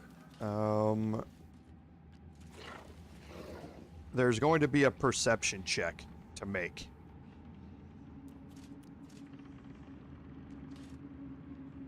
That is not what it seems. Okay. I see you. So there's the shapeshifter. perception check, and you find out that this is a mimic. Okay, it's not a treasure chest. So we're gonna step in here, and we're gonna take this attack with advantage, and we're going to kind of, before we do that, I'm actually gonna change out my gloves to the flawed Helldust gloves, just to demonstrate this point. Okay, so right now, the Render of Mind and Body has a 1d4 psychic damage rider that's coming from me concentrating on a spell, and it comes with a 1d4 damage rider from the flawed Helldust gloves. Okay, we're attacking with advantage, which means we're going to deal an additional 1d8 psychic damage. Now that 1d8 psychic damage, like we briefly talked about last week, is a damage source as a damage rider. It's what we call a DRS, a damage rider source of damage. So what should happen here is that the initial attack I make is going to do 1d6 plus 6, plus 1d4 fire damage, plus 1d4 psychic damage. That's the fire damage and psychic damage are DRs, damage riders. Then the 1d8 psychic damage from Psychic Steel Virtuoso is going to trigger, and because that's a damage source, it's going to trigger the 1d4 fire damage and the 1d4 psychic damage again. Okay, because it's a separate damage source. Now let's see the order in which it does it, because that's key as to whether or not it's going to apply it or not. Okay, so, on our first turn it doesn't matter. That's right, that's my fault, I forgot. First turn it doesn't do that. But see, it applied the damage from the sword. This is the Render of Mind and Body. There's the 1d8 psychic damage that went in there, and the 1d4 psychic from Strange Conduit, and then the fire damage. But because this is the first round of combat doesn't work that way. I forgot about that. So we got a surprise round, but we have advantage again. And we missed. Of course we did. Because why wouldn't we hit when we have 99% or whatever it is to hit? We rolled a 2 with advantage. So, nice. Love it. Well done. We're gonna stand here and take this hit. If he hits me. Now we've got advantage again. Okay. So, this is what is happening here with this, and that it's the order of this is key. I have not been able to determine how the order of the damage application is determined.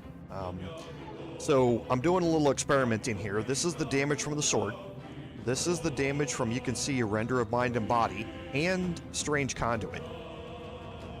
So it's applying them both at the same time, and then the fire damage is done. But because Render of Mind and Body is being applied here before the fire damage, it's not going to apply it twice.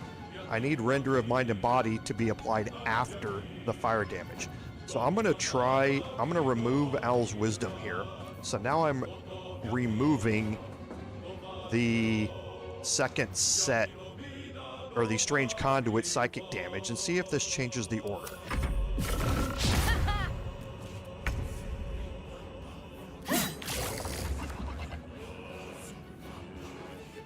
Okay, so yeah, it did not. Psychic Render of Mind and Body applied before the fire damage did, so it's not going to apply it twice. If it would apply the fire damage here first and then the psychic damage afterward, it would apply the fire damage again afterwards. So this is, and I haven't been able to figure out, I've tested this a few times off stream, and Render of Mind and Body does trigger damage sources twice. It is a DRS. I've seen it.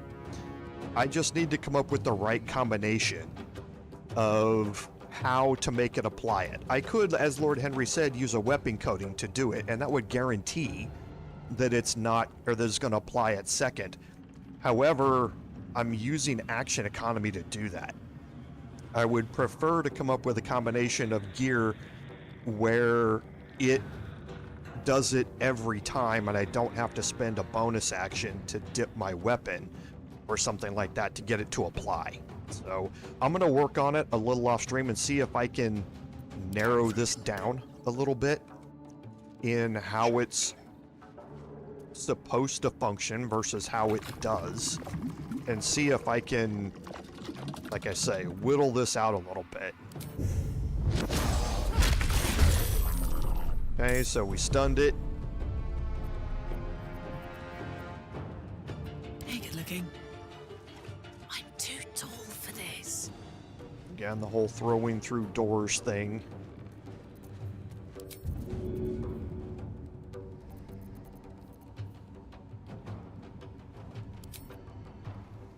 Easy as.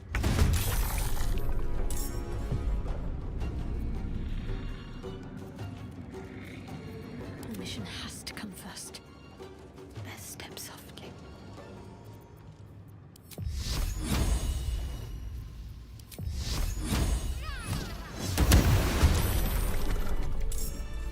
I must keep going. Watch your back.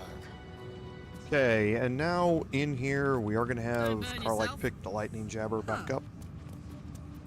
Is someone there? Okay, in here you get the Spine Shudder amulet. So when the wearer deals damage with a ranged spell attack, inflict 2 reverberation on the target. This is one more of the items Whatever it takes.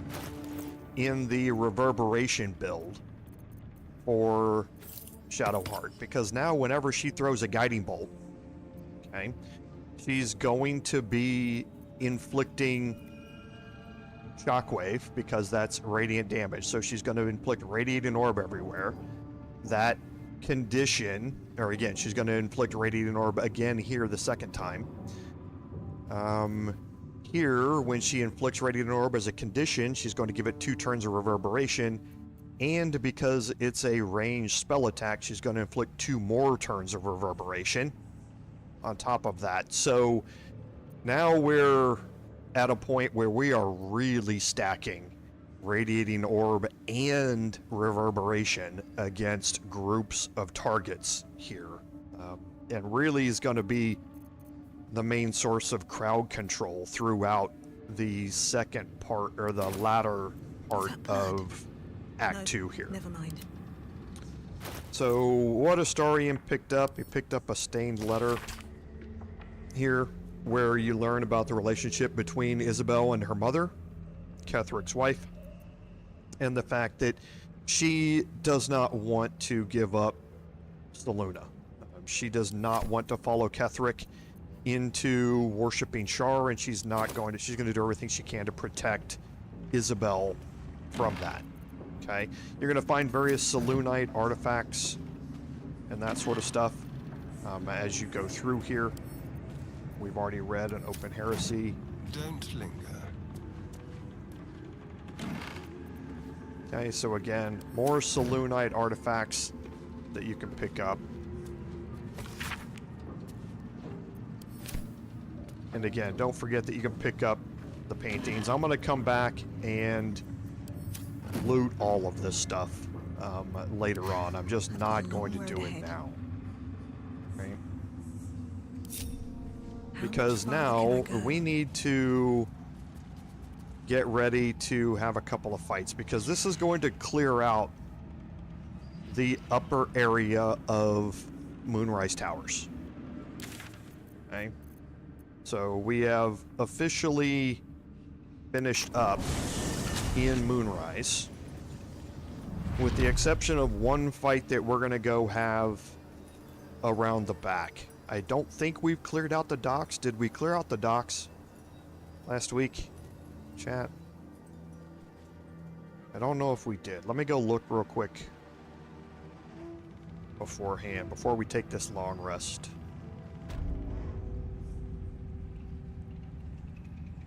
Can't remember if we've cleared out the docks or not on this playthrough.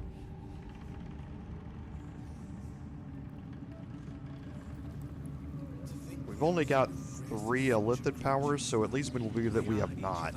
Here we go.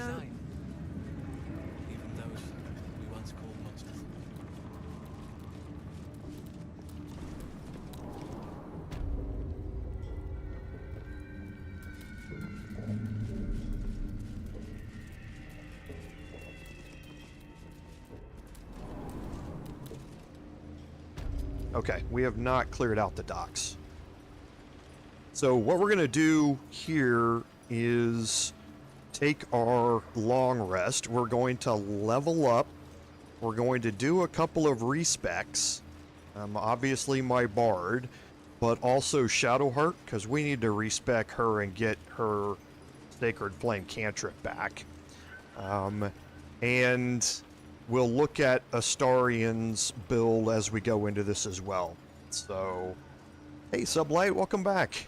Thanks for being here. Yeah, I love Act 2 as well. It's my favorite as well. So let's go ahead and take our long rest.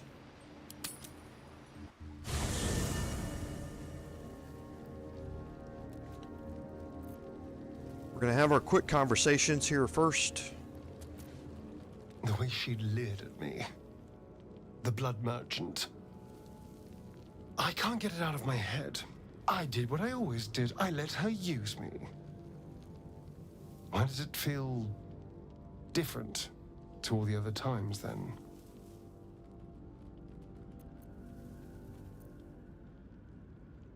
Yes. I think something is wrong.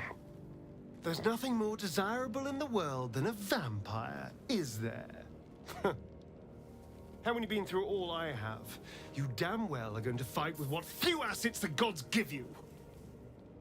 But a part of me feels sick when I think about getting on my back for breadcrumbs again. It was worth it for the +2 bonus to strength, Astarion. Get over yourself. All the promiscuous jibes paint a picture of someone who had relished the deed. You couldn't really have known. I had nothing at all for so long. Not even my body. That was owned by Cazador. To be sent out to tempt fools into his palace. I have bedded thousands of people. Half of them I barely remember. Most of them didn't even grant me temporary bliss. I thought it would be nothing at all to sell myself to that drow's fantasies. But the price was higher than I imagined. I don't want to do it again.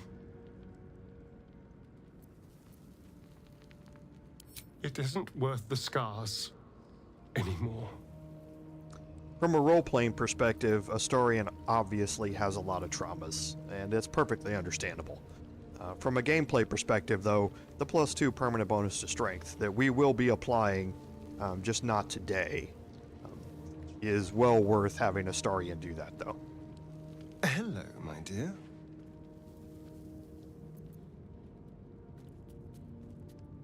I'd trust a devil over a vampire any day. I think he likes us.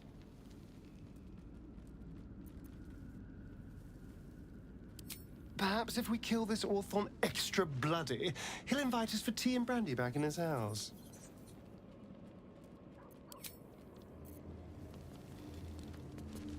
You know, I've been catching myself smiling more lately.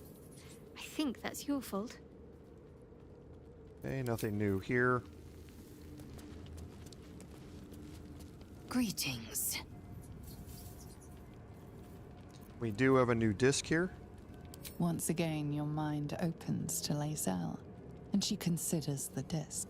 More writings on Orpheus, the so-called Prince of the Comet. The Prince of the Comet, Part 3.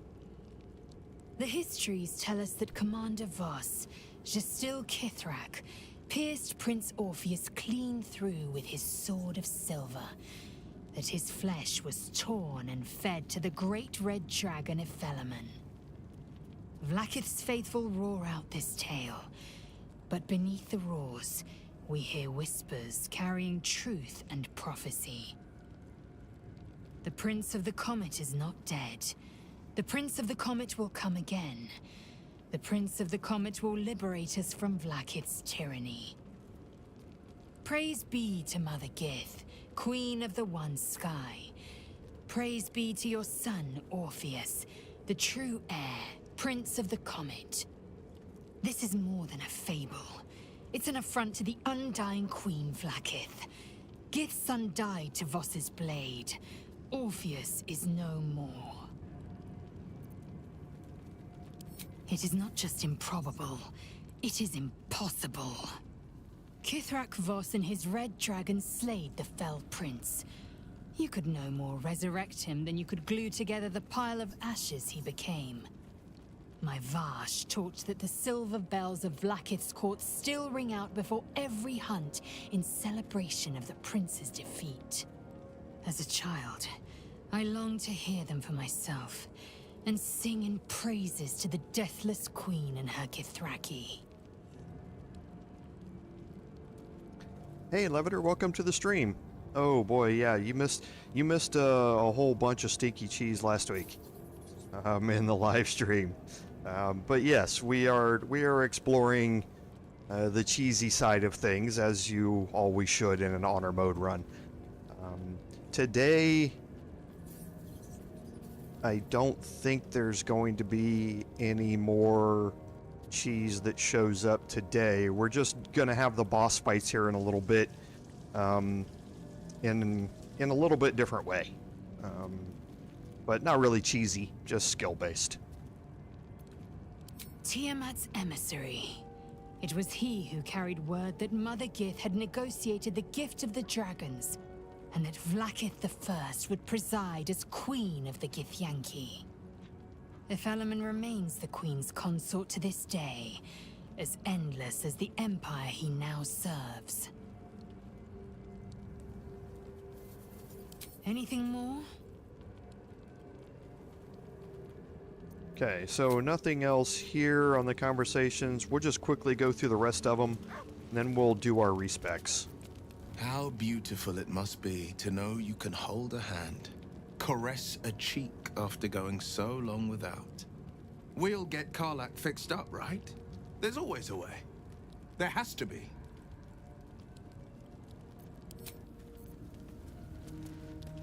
First in my heart. Soldier? Okay, nothing new here. As Lord Henry asked in the chatting section before we started today, yes, Act 3, Minthara is going to become a permanent part of our party. We're actually going to probably bring her in at the very end of Act 2 here.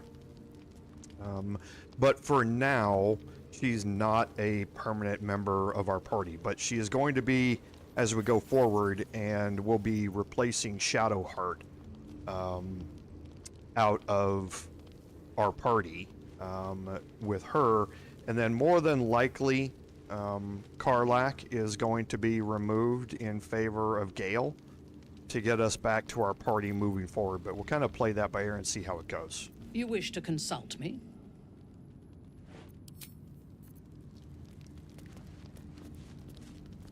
Hey, we haven't been to the House of Healing yet, so we're not going to have any conversations with Arabella. How can I help?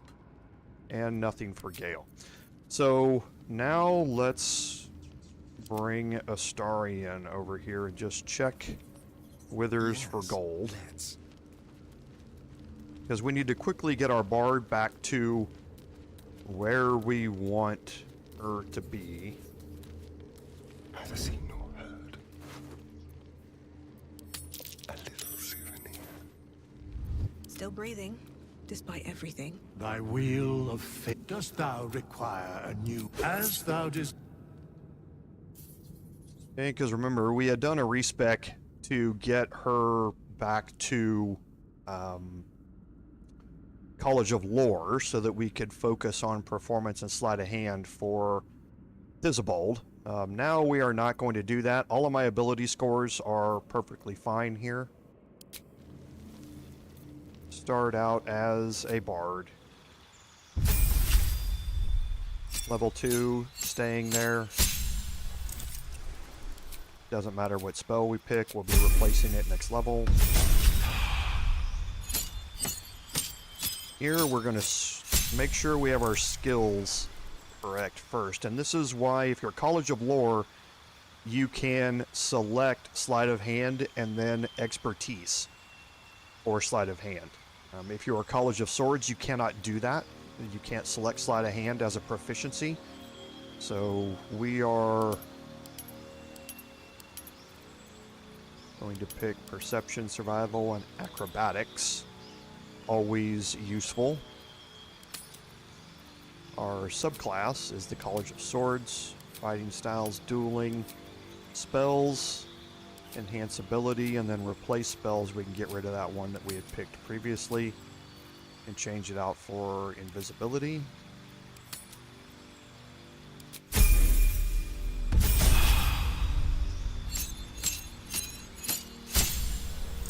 Okay, so at level 4, for our first feat, we definitely want to take Alert for us here.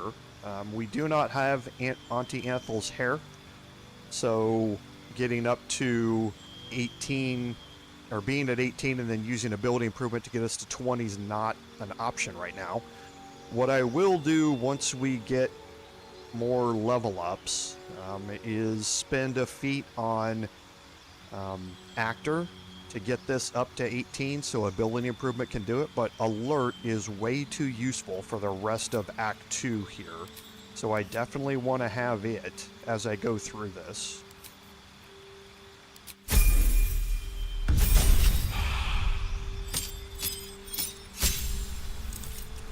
Level 5 is going to get us access to our level 3 spells, and I normally start with Glyph of Wording. Level 6 gets us our extra attack from College of Swords. And for my second spell, I normally pick Plant Growth. There are a few others to experiment with in here, but I do like Plant Growth as an AoE area denial thing. And it's going to be very useful here in a little bit. Now at level 7, because we are now level 9 total, we're going to make our change. We're going to add in our Warlock. We're going to remove Blade Ward and go with Bone Chill, the great old one. And for our spells here,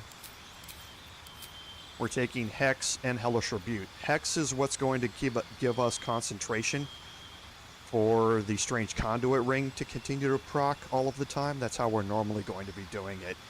And then Hex is going to do necrotic damage. And here is what I want to see if the necrotic damage from Hex is going to be applied twice from Render of Mind and Body. So we'll check this as we go through the testing. Second level of Warlock for our Eldritch Invocations. For our spells, doesn't really matter what we're going to do here. I'll take Tasha's, even though it's not really a thing we're going to concentrate on, but for single target panic mode type of thing, we'll do it. We're going to take Repelling Blast and Devil's Sight. And here for Warlock, level 3, we gain our Pact Boon. And for here, now I can pick Pact of the Blade. And now my weapon is going to be using my Charisma as its hit and damage. And since my charisma is going to be higher than the other stats for most of the time, that gives me the benefit here. And now for our spell selection for level 2, it's absolutely darkness. Have to have it, must have it, going to take it every single time, because that's how we're going to be propagating fights throughout the remainder of this.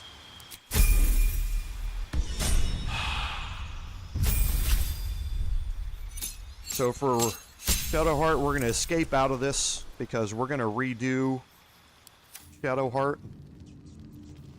Keep your distance, darling. But first, we need to get Astarion back to steal This some way. gold back.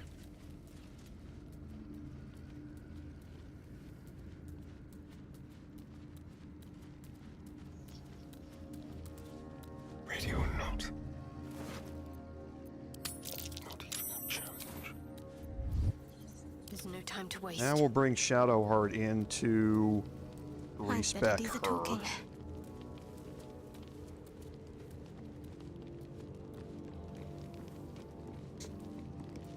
Thou hast now a bosom companion. Take care that thou art not distracted on thy quest, seeking the comforts of the flesh. Recall that in time, all becomes dust and bone. Hey, thank you for the admonition, Wizard, Withers. Dost thou require, and as thou desire. Okay, so for Cleric, we're going to leave our subclass here as Tempest. This gets us Wrath of the Storm, so that when we inflict thunder damage, we're again inflicting Radiating Orb and all of that sort of stuff. So we're going to definitely keep Wrath of the Storm available to us. As far as the spells that go along with it, they're all a lot of thunder damage based stuff, which is really, really good for us. Our ability scores are still the same, exactly where we wanted them to be previously. So now we'll go through the level up.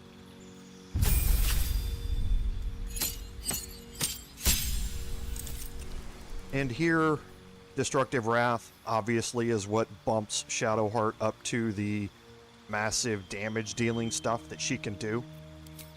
The preparation of spells doesn't really matter at this point. I'll do that after I'm done.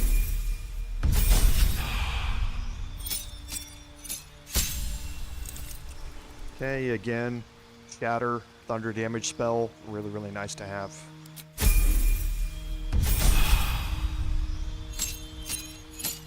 Okay, so here we gained our cantrip, and I definitely want to get Sacred Flame back. I don't know what I chose previously, but Sacred Flame allows us to deal radiant damage every turn, even if we're not in range. They get a dex save against it, but if we deal it, then that radiant damage procs all of our Radiating Orb and Reverberation stuff, and we can do it as a cantrip without using a spell slot. So I've been missing that quite a bit. I don't know why I didn't pick it last time.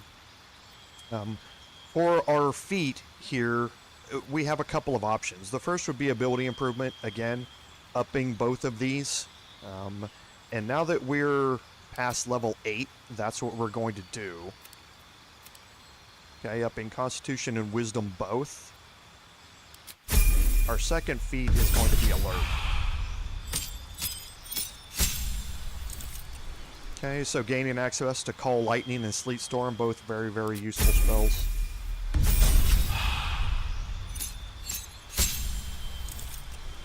Okay, for our subclass feature here, we get Thunderbolt Strike. So when you deal lightning or thunder damage that is large or smaller, you can also push it up to 3 meters. Now, this is something that you want to be careful in using, because you don't want to be accidentally knocking people off into voids or stuff like that when you use it. But it is like Repelling Blast, basically, that she now gets access to with her thunder damage that she's able to deal.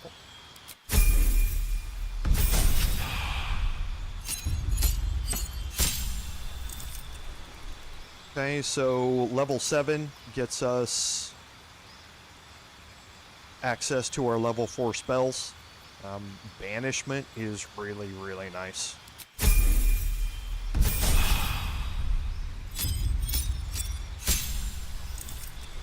Level 8, we get Divine Strike Thunder. So here, whenever you deal damage with your weapon, you can now throw in thunder damage on top of it. And again, with thunder damage proccing all sorts of other things for us, this is, again, another thing that tacks onto the build and allows us to deal a lot more damage and status effects as we go. Alert is something incredibly useful for Shadowheart to have. To be able to apply Radiating Orb to a bunch of people before everybody else gets in combat, so that they all have negatives to hit, is extraordinarily useful.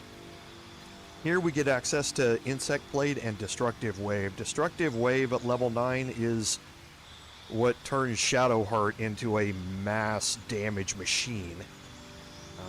Destructive Wave here at level 9 is a huge boost because this thing deals massive thunder and lightning or radiant damage. And again, with radiant and thunder damage rocking all of the conditions that we have, it basically knocks everybody prone. It knocks them back 3 meters. It gives them like 10 stacks of Radiating Orb, so they have minus 10 to hit. And it inflicts it in a huge 9-meter area around you. And it's just a great way to start combat off. Once you start it off like this, everybody has those big negatives to hit, and combat, you start with a huge advantage. So level 9's a massive power boost for Shadowheart. So for Astarion here, at Monk level 6, which is definitely what we're going, we get a few things. One, our movement speed increases a massive amount. So now I can probably drop off Crusher, make sure that Crusher's Ring is not there. We no longer need it for the 3 meters of movement speed. We gain additional key point.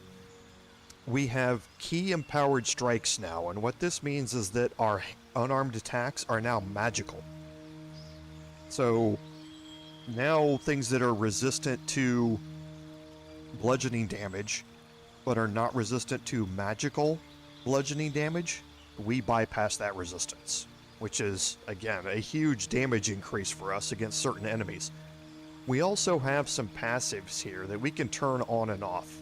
So we can now add additional damage of 3 specific types to our attacks, just simply turning them on and off. Okay? So we can deal necrotic damage, psychic damage, or radiant damage. And this is 1d4 plus 4 is the roll here for 5 to 8 in any of these types. So it's another, again, massive damage increase for Astarion in his unarmed attack rolls. Last is Wholeness of Body. So as an action, you can regain half your key points and enter a temporary state of wholeness where you regain key points and have extra bonus action. Again, as if we needed Astarion to be any more powerful, this would give him 3 bonus actions in a turn to use, every one of which we can deal some massive damage with.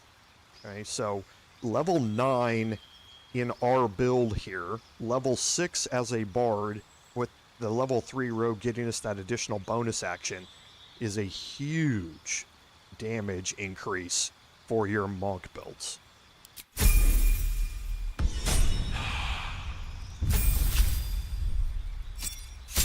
Karlach, Pure Barbarian level 9. We're going to go through a big respec for Karlach a little bit later.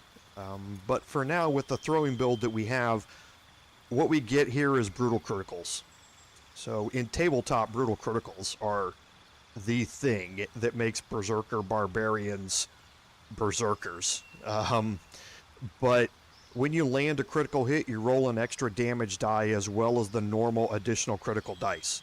So you roll your damage, you roll that damage again for being a crit, and then you roll it a 3rd time for a brutal crit. And like I say, in tabletop, this is where things really start, the damage really starts adding up with your barbarians, and where your barbarians become, even though they're squishy-ish, they now turn into glass cannons, basically, at level 9 barbarian.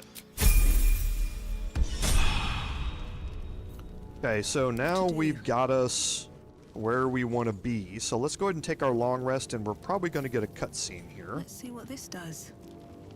If not over. I always want to say before I do these.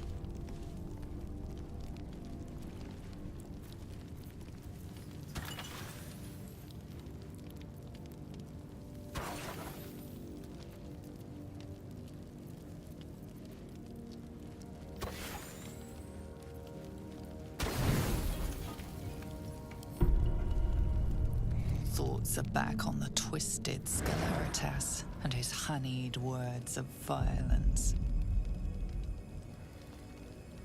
You called for me, milady?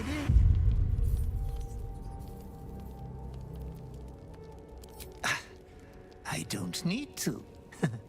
They are all the same.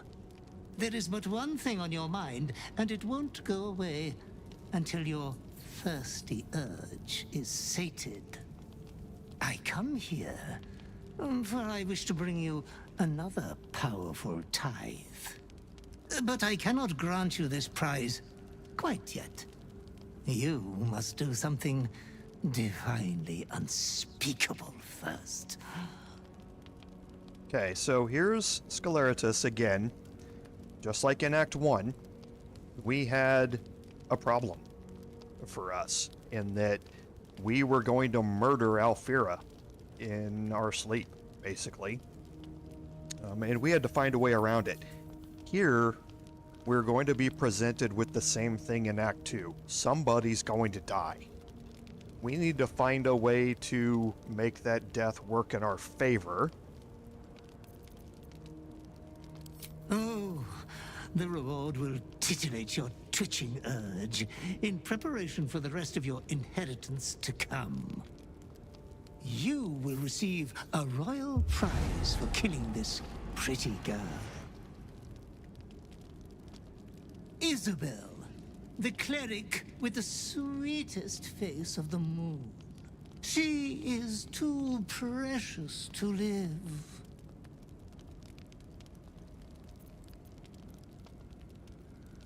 Your unconscious clever mind hungers for extreme violence. Who knows who you might kill next if you do not satisfy your urge. Be true to yourself, my lady.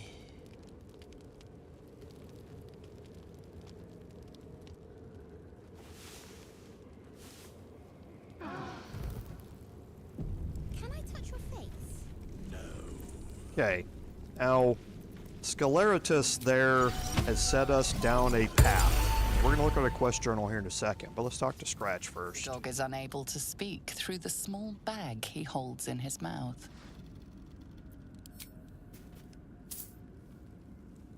I don't know. Maybe you can tell me. All I know is I thought of you when I saw it. Always have to pet Scratch when he brings you a gift.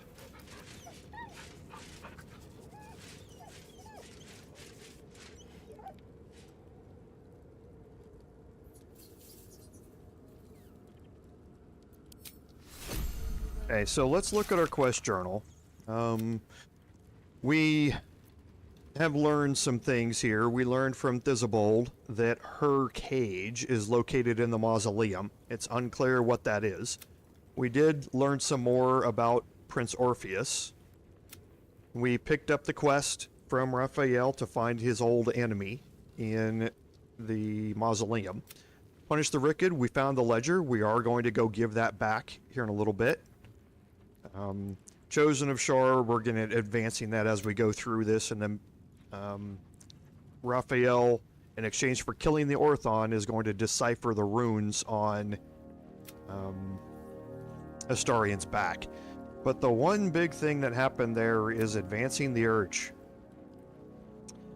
Isabel, cleric of Saluna, defender of Last Light, died in summer 1492 DR. Slap it on a headstone. The butler told you to kill her. Okay. He also mentioned something there that at the very end kind of slipped in, where he says, "Who knows who you will kill if you do not satisfy your urge." This is what happened the last time. We managed to knock Alfira out so that we didn't kill her, and Quill, the bard, showed up, and we had no choice but to kill her as part of the Dark Urge questline. Here, we have a choice. We either kill Isabel or we kill somebody else that's going to happen automatically, and we can't avoid it. That other person is whoever you have a love interest with. So right now, it's going to kill Shadowheart. So we have a choice. Kill Isabel or kill Shadowheart. And this needs to be concluded by the time we leave Act 2. It will turn out one way or the other. We know what killing Isabel does. It has massive impacts on the quests. Everybody at Last Light dies. Whole bunch of NPCs and everybody else dies, and that impacts Act 3 in a massive way. But we also don't want to lose Shadowheart either, so we're going to explore this more once we get a bit farther through that. Okay, and you will kind of see how that's going to play out. And yeah, she doesn't do great in melee, that is true, Leviter, but I think we have a way. I haven't tested it yet, but I think we have a way to get kind of the best of both worlds. But we will see what happens as we go through this. So I'm going to make a couple of quick modifications here.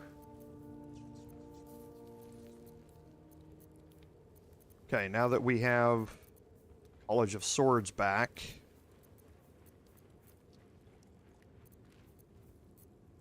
where did I put my boots? There they are. Okay, and Crusher's ring we no longer need. We're going to put the Eversight ring on Astarion, so now he can fight in darkness as well. Okay, so let's go ahead and leave camp. Oh, somebody else wants to talk to... Oh, yes. And I'm overloaded here with a bunch of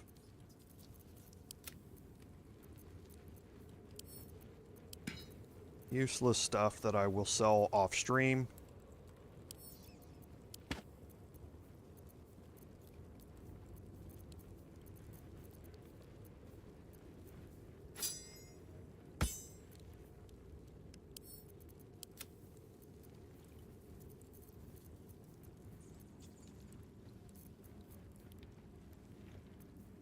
Oh, Madeline's Leisure is in here too. I was like, why am I still overloaded?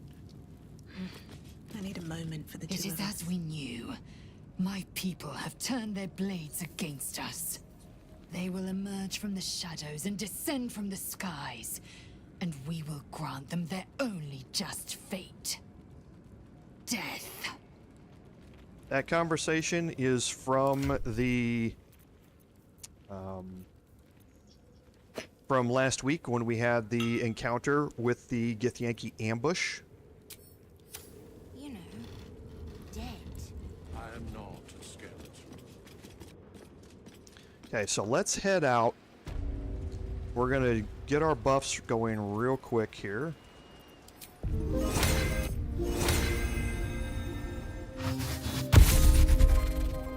Then we're going to head out.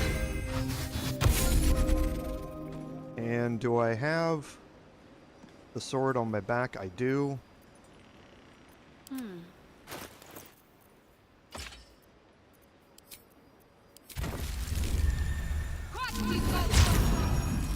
Never a dull moment. Okay, we're going to bind that weapon. Can't afford to stay idle.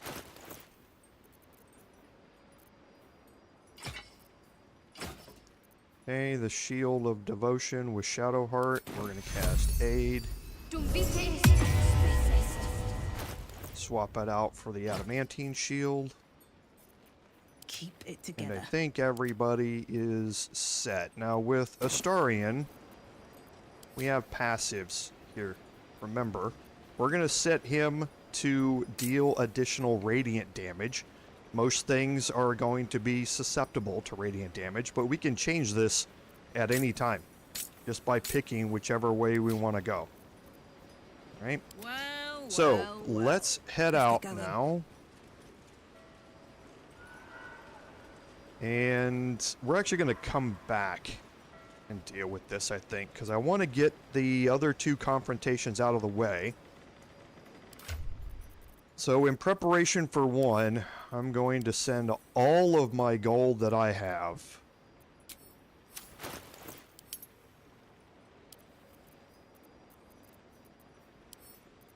I'm going to split this.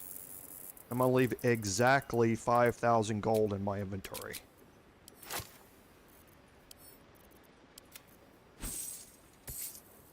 No more, no less. So everybody else who's got gold is going to send their gold to the camp. Don't touch me. Damn, it's good to be alive. Okay. So now I should have exactly 4 gold. Or 5,000 gold. And I do. Like I say, that's the magic number. And yes, thank you, Lord Henry, for Astarion and Karlach. Oh, I could go for a good meal.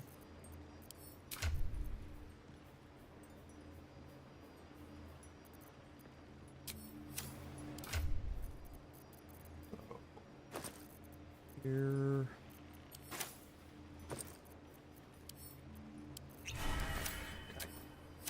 Still in control. Just. So let's head up to the Tollhouse. Okay, we are going to get into a fight here. And it's an actual fight this time. We're not going to be talking our way out of this like we did previously.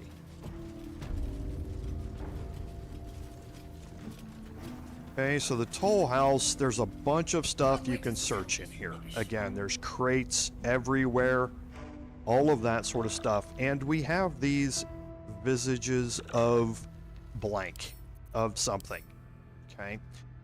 Now, the thing about the visages is that they're spread around this area right now, but they are all going to teleport upstairs once we start this. Okay. So they are vulnerable to psychic damage. So what a day. We want to switch Astarion to deal additional psychic damage. Alright, so here I'm going to put everybody in hiding. I'm going to break my group. And I'm going to take care of a couple of things first before I start this off. Now, there are a couple of things that you're going to see. There's these gold piles laying around here. You want to pick up as many of those as you can. Okay. Now, I don't have to be in hiding down here. I can go pick this one up. Don't mind if I do. Okay, it doesn't matter if the visages see you while you're down here. It's going to matter when you get upstairs, but not down here.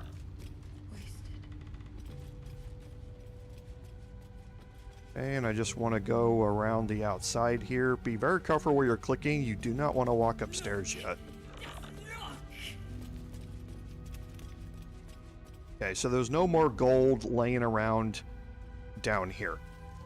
So now we're going to move ourselves back over here to this side, to these set of roots.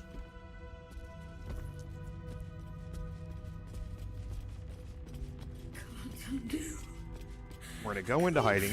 Quiet. And we're going to watch not this visage, but where Gerringothe Thorm is above us. She's going to walk down here into this corner, and she's going to walk back. As soon as she passes this, we want to climb these roots and start making our way back this direction. And we'll pick up this gold on our way. So here she goes once she passes. Immediately go up. Let's be on my way. And immediately start making your way around here. And you can, if you're quick enough, you can pick up the gold on your way. But you definitely want to stay out of her detection cone while you're doing this. And you cannot enter into anybody else's detection cones while you're up here, or a conversation is going to start. And we want to delay that as long as we can.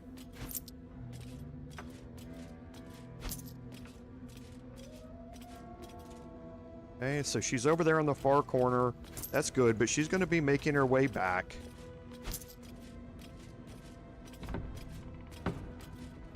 We're going to temporarily move back out of the way here.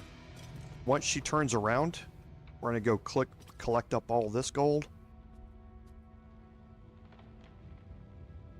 Tasteless. Okay. We can't collect that one. It's in a detection cone. I did it. Over and over. I did it.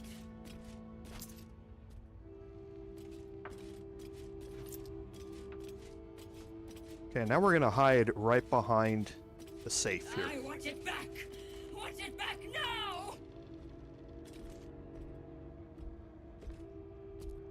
Okay, so there are 3 remaining sets of gold out here. There's one here, there's one up here, and there's this one right here. Okay, the reason that we're collecting this is because she uses these gold piles in 2 different ways. First, she can use it to conjure a spiritual weapon, basically. An additional attacker that can go around and attack you. The second thing she can do is she can set them to explode. And what you can do is there's an achievement for killing her without allowing any of the coins to explode. Now, it's easy to do if you take the conversation option to kill her, because she will die and it will complete the achievement. If you want to do it the combat way, then pick up as much of this gold as you can before combat starts, and then when you get into combat, use your movement to pick up these additional 3 piles. So that way she cannot possibly cause them to do anything. And in that case, you're going to get the achievement. Okay? So we're going to get this last piece of gold here, and then we're going to start this fight off. And to get this, she's going to come back here, and we're going to follow around behind her and get into this corner.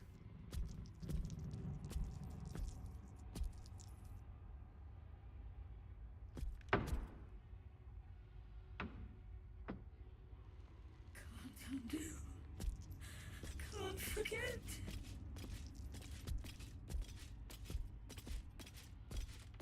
She's going to turn around, but her detection cone is not going to overlap the corner. Then we can grab this gold and move back. You actually have enough time to jump up here and grab this gold and do it, but in my experience, she doesn't normally trigger that gold pile anyway. So now what we're going to do is we're going to get her facing away from us. Nothing of value. Filthy. So when she moves, now I'm going to come out of hiding and trigger the conversation. What do you bring?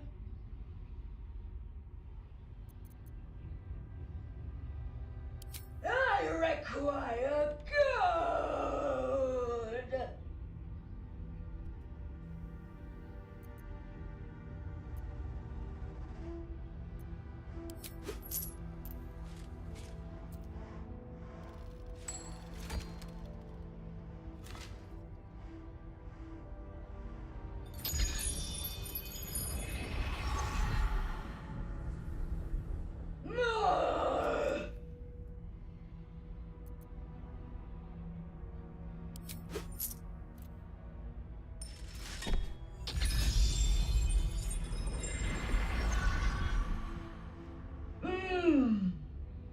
Again!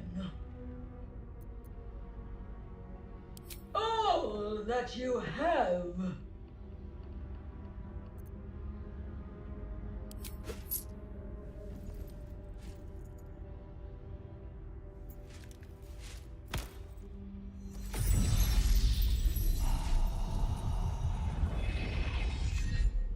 Enough! Yes. You may pass. Okay, and she's going to give us the signed trade visa. Okay, you only get this if you donate 5,000 or more gold. The signed trade visa gives you a single-use scroll here that for 3 turns will turn an enemy to gold. Okay, they can't move or take actions, bonus actions, or reactions. Okay, there's a Constitution save that goes along with making it, but it's basically a 3-turn stun for a Constitution save. Right? So again, that's the only thing that you get out of this to be able to do it, but we're now down 5,000 gold, and that's not very fun, right?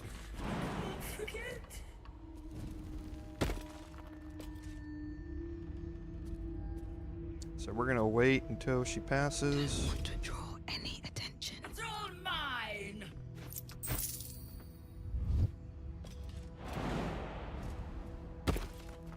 Pave my path with corpses, build my castle with bones. Okay, and now we're going to get into a fight because we can't handle that.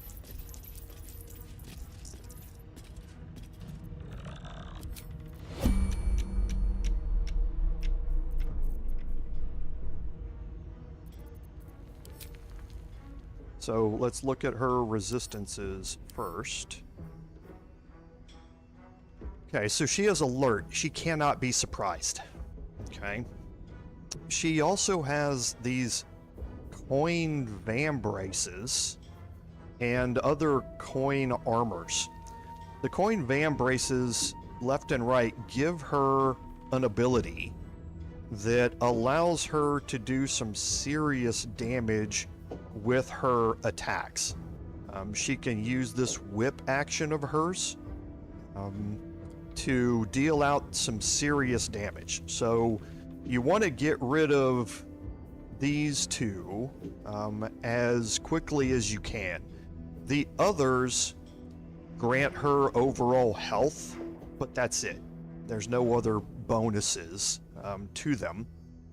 But getting rid of the coin vambraces as soon as you can is very, very useful. Now, she has legendary resistance to incapacitation.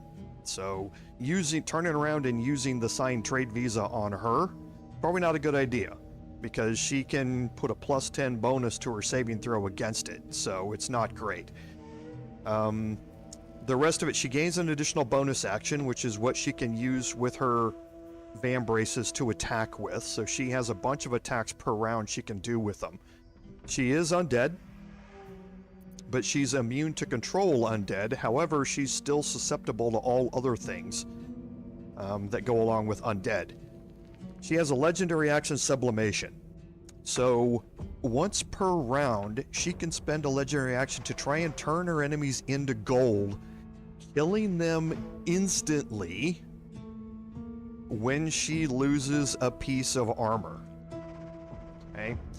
So this is where the fight here gets difficult, is that when you lose a piece of armor once per round, she can spend this legendary action to try and kill one of your targets, or one of your party. So there is a way around it, however, in that if you're killing that enemy, and that enemy is, and you're not in combat with that enemy at the start of that round, she's not going to use the legendary action against you. So we're going to try and take advantage of that. Okay, so to begin, we're just going to start off with Hex. She doesn't have any other resistances, okay? But we're not going to start off with Hex against her.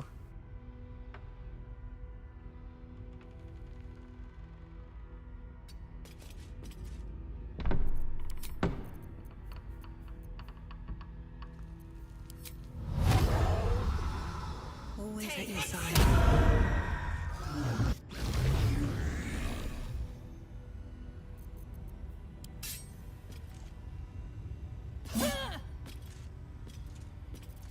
Okay.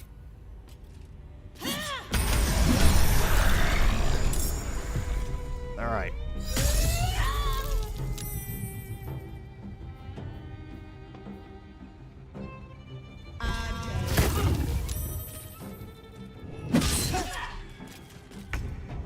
Alright, so we started off the attack, and you see I landed a crit there, and it procced all sorts of damage. Okay, so part of it was 38 psychic damage, because again, they are vulnerable to psychic. Okay, we got rid of one of her vambraces. The first 2 visages you kill are going to remove vambraces. Okay, so we got rid of one right off the bat. She rolled really high on initiative. She has a +4 to her initiative rolls, and I was a little surprised that she landed that attack. She rolled a crit. No wonder. But this is why you go up here with your bard with the high armor class. So now what we need to do is bring everybody else into combat and try and do it in a way that we're removing visages as we do this. Okay, so I'm gonna bring Astarion in here.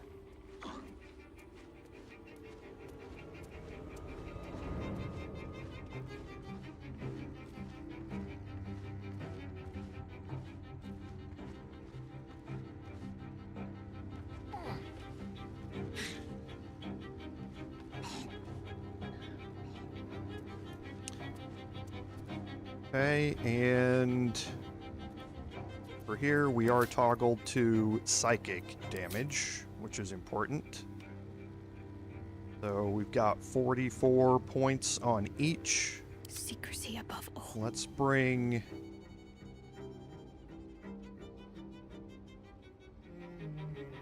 Shadowheart up here.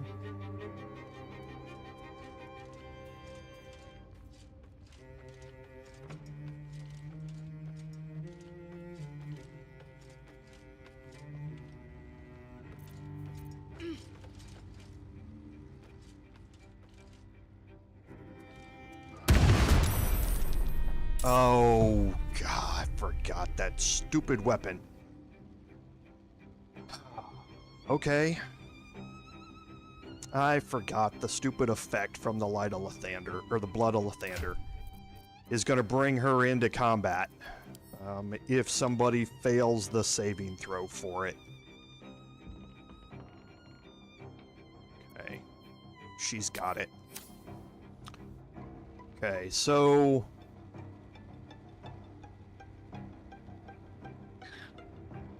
wasn't planning to do this with her. Was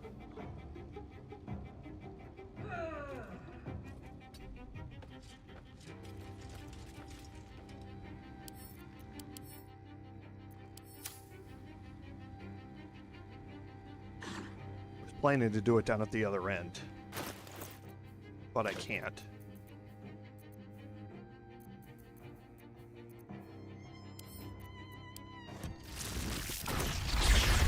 I'm gonna do it here.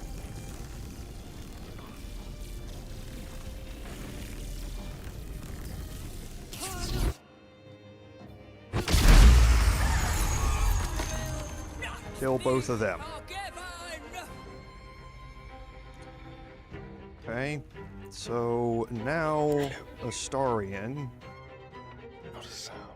I was going to cast that lightning bolt up here, and there's one little corner spot where you can actually hit all three of them with lightning bolt.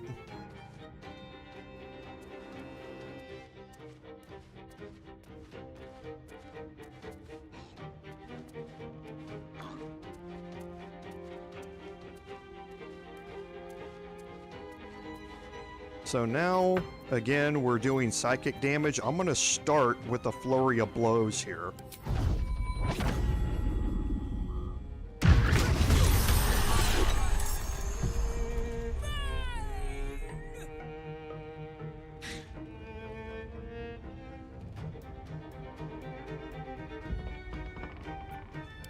Okay, so she did manage to hit me with sublimation, but we should be able to finish this off before we get to that point. So I am going to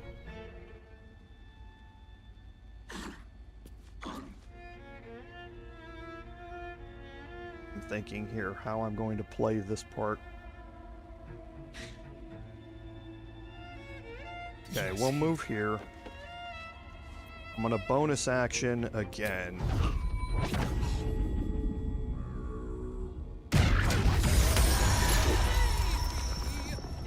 Okay.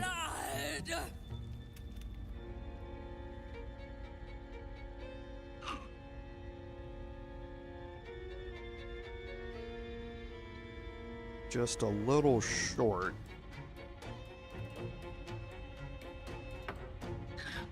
Being able to get there. I'd love to, thanks. Let's bring Karlach.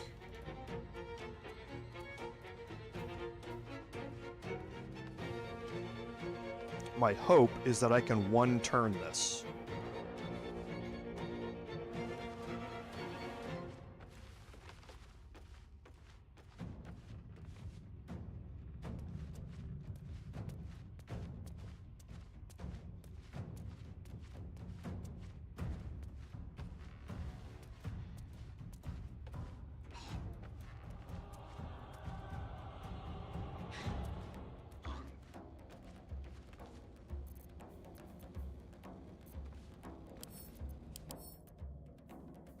Okay.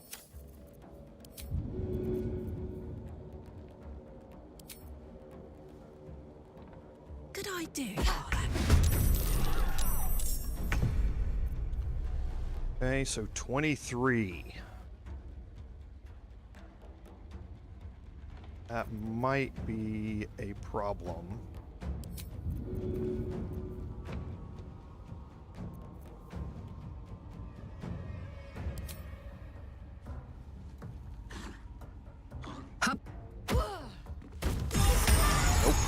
Got 23 out of it. That's outstanding. So now she has 100 hit points left. Can you feel death's cold grip? Astarion cannot reach her here with this.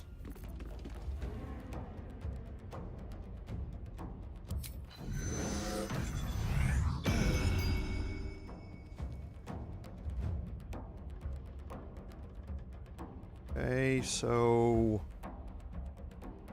if I dash, that's going to use my bonus action. If I jump, that's going to use my bonus action, and I won't have any actions left. Ready.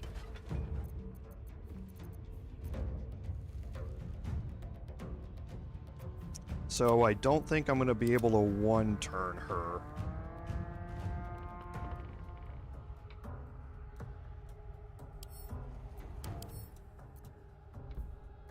So I'm probably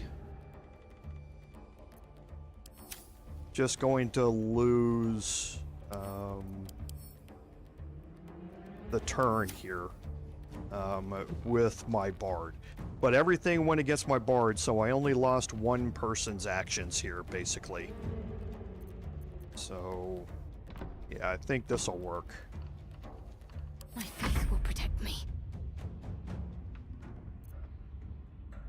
She's undead, so if she comes after me, she will have a save against being blinded. Now this is my happy place. And I will frenzy. Don't think it's gonna matter though.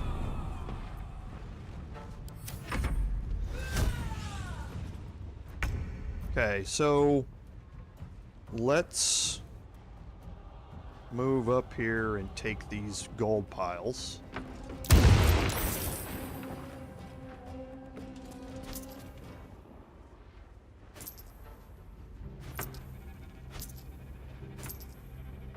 Okay, now I'll move back.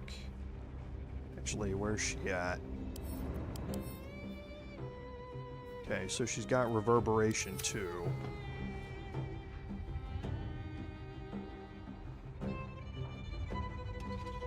So let's throw Sunbeam here.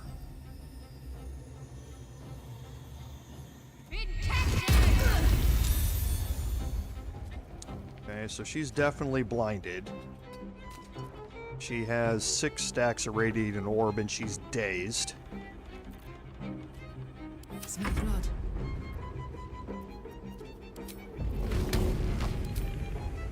Easy. Now she's prone.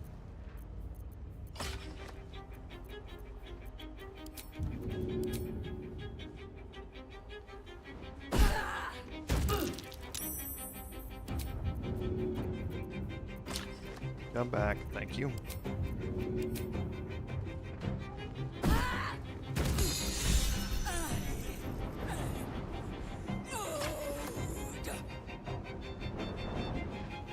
Okay, and now last. Astarion should be able to finish this off. So let's check and see.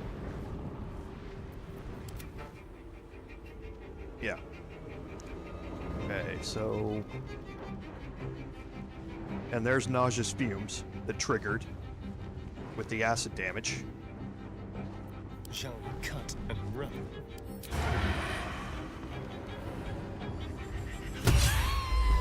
That ends that. You can hardly blame her for loving gold. Now we'll wait for the gold to wear off. And we will search Gerringothe, and what do you know? We get all of our gold back. So basically, by bringing 5,000 gold here, you get a free turn somebody to gold for 3 turns spell that's single use. And then you get all your gold back. If you talk your way through it and you avoid this fight, she will die, but you do not get the signed trade visa. You will get an unsigned trade visa, and it doesn't have any special properties. The reason that I brought exactly 5,000 gold is because she has the Twist of Fortune. The Twist of Fortune is when you roll 2 or less with this weapon's die, re-roll it and take the new result. So instead of just rolling a nat 1 and doing it, it's doing it with a 2 or less, which can be really nice. However, the real thing that the Twist of Fortune has is a weapon action called Blood Money. Strike out greedily, dealing an additional 4. That's a flat 4. That is not 1d4. That is a flat 4 piercing damage per 300 gold that the target possesses. The gold will be consumed. Now, what's funny about this is when you go into an encounter against a boss enemy, you have Astarion go into hiding, and you reverse pickpocket gold onto the enemy. Now, reverse pickpocketing, you have to pass a check, but up to a couple of hundred gold at a time, the check is basically unfailable with Astarion, and you can stack up thousands of gold on a boss enemy, and then if you attack with Blood Money, you can deal additional piercing damage. Now, 3,000 gold is going to give you 40 additional piercing damage. So there's YouTube videos out there that content creators have made where they have reverse pickpocketed something like 25,000 gold onto a boss enemy in Act 3. All the gold that they've saved up through all of it, which we saw in balance mode. I think my Paladin has something like 30,000 gold on him right now. Reverse pickpocketed all of that money onto like Raphael or somebody, and then you just walk in and hit them once and it one-shots them at that point. So it's pretty funny to watch, because I think 30,000 gold does 400 damage, and on balance mode Raphael has 666. So they did a round of combat and then had somebody at the end of the round throw in Twist of Fortune on a reverse pickpocket and did it. It was pretty funny to see when they did it. I think they did it in camp, is that encounter that we did, and this was their way of knocking him out, was by basically losing a whole bunch of gold in doing it. It's not something that you really want to do, but it's kind of funny and interesting, but it's not a real viable way to go about doing it. But that's what Twist of Fortune does. But you do get all your gold back after the fight. Okay, so we're going to split some of this off. Now, in here, there's a bunch of stuff to do. We're actually going to come back and do that next week. But one of the things that we want to do is take Astarion and get him shapeshifted.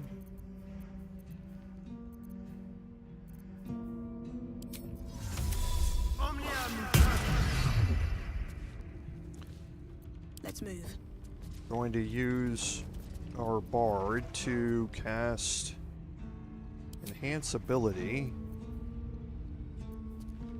Bull Strength. Actually, we don't have to do that.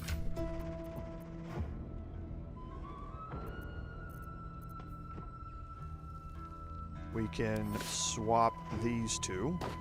Astarion will now have advantage on his strength checks. Must lug my guts through this hell. We can have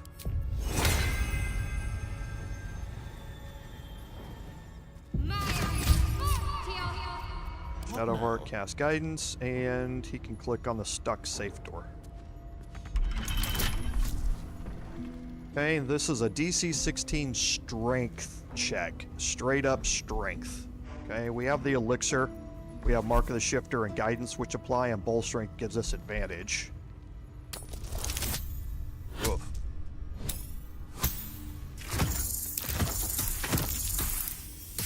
Just barely what we needed at the minimum to pass that.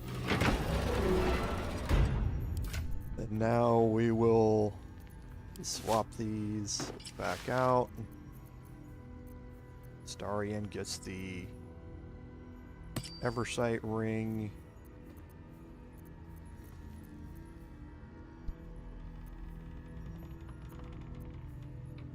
And the haste helm. And now in here is another 500 gold you can pick up. Okay. None of the visages are going to have anything on them. Okay. We picked up a couple of keys during that. The master office key is here. A long way to go still.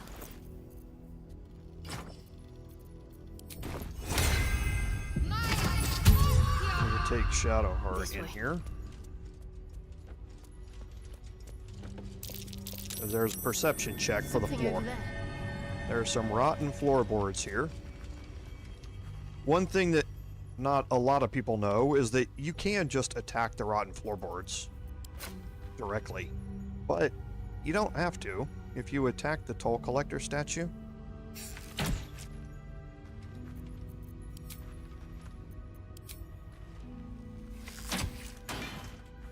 it will fall off its pedestal and open up the floor. Again, just something interesting that was put in the game. This. Another step forward. Now, here, again, we're going to come back and search most of this, but the bottom jumping through here gets you access to a room downstairs that you don't otherwise have access to. The door shows that it's unlocked and you can click on it, but when you click on it, it will say the door is blocked from the other side. That's because they've walled it up and you can't get in there. So we'll come back and kind of explore that a little bit next week, and then explore the other things in here, because I'm gonna run a little long for y'all today, because I said I was going to take care of everybody here today. So we're gonna go up to the House of Healing real quick and have a conversation. That's all we're gonna do.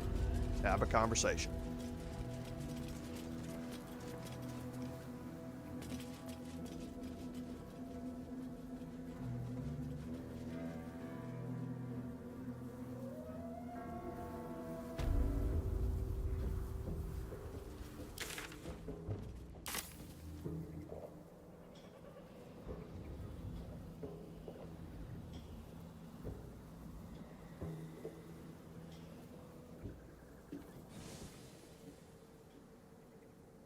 No, I knew I was going this way for a reason. I want to go around the back of the graveyard first. For a second, I was like, why am I going this way? I need to go to the House of Healing. Then I remembered. We want to go to the House of Healing, but you want to go to the back of the House of Healing first.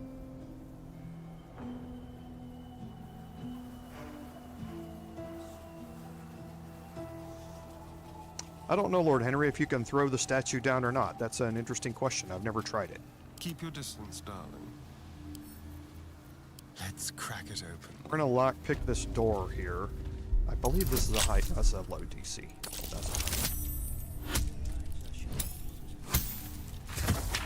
Now there are multiple ways to play out this conversation. And one of them is going to get a bonus from what we're about to do in here. So let me grab these, because I'm definitely going to get Shapeshifter's Boon on my Bard.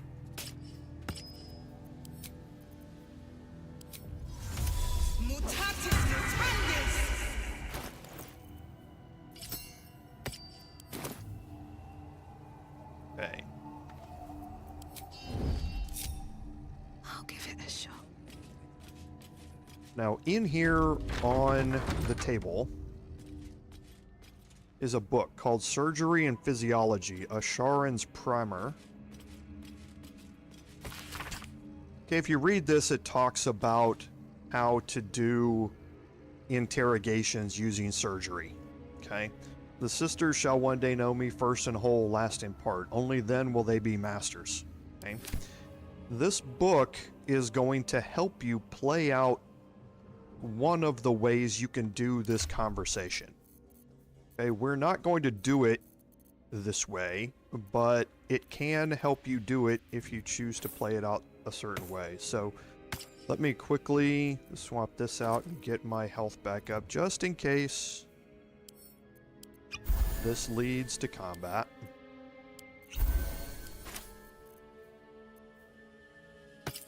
Don't want it to, but you never know. Okay, so now I'm going to head through here, and inside here is Malice Thorm and the four sisters here. There are actually more than four. If you get into combat, you will see. But we're going to go have a conversation. The objective of the Scalpel Sisters is to soothe. For the scalpel indeed is an extension of Shah. See how the patient reacts when I but stroke the right nerve. Hear its comfort, hear the very melody of mercy. Pray, sister, show us the extent of your beneficence.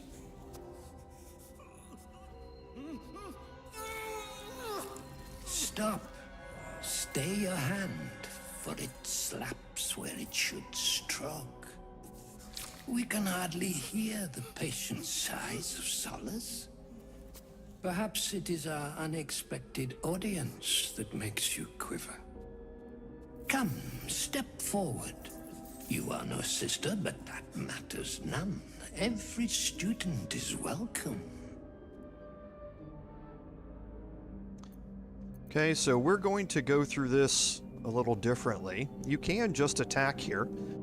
The combat is rather interesting. There's an achievement here for killing Malice before he can operate on you. That's part of the mechanics of this fight. If you have this conversation and you get the outcome that we hopefully are going to get, it will get you the achievement, because there will be no combat and he will be dead. So we're gonna start here. Absence. Absence. No other word captures the heart of Shah so very perfectly.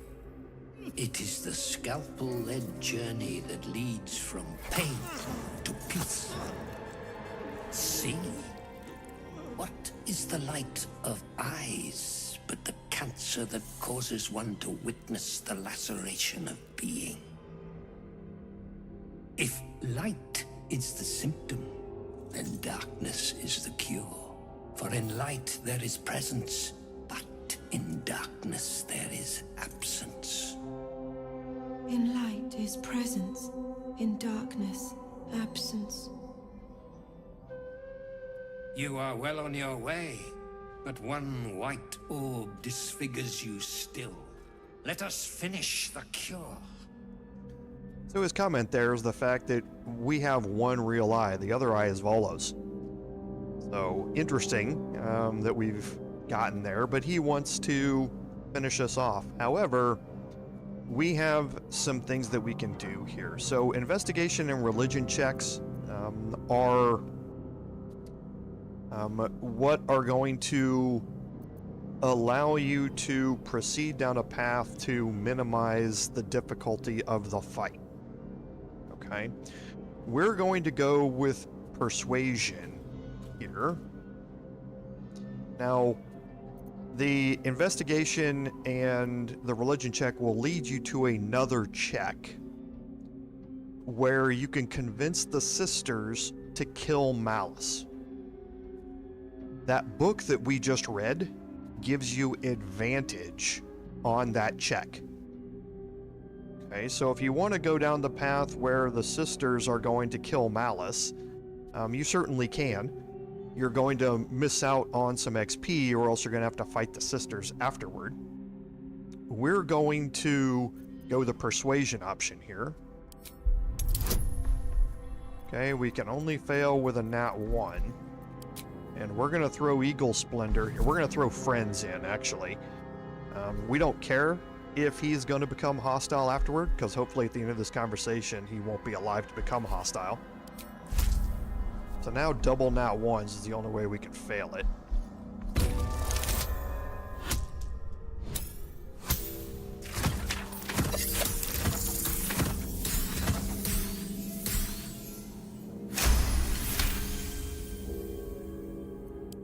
Their incisions are, as yet, still streaked with imprecision.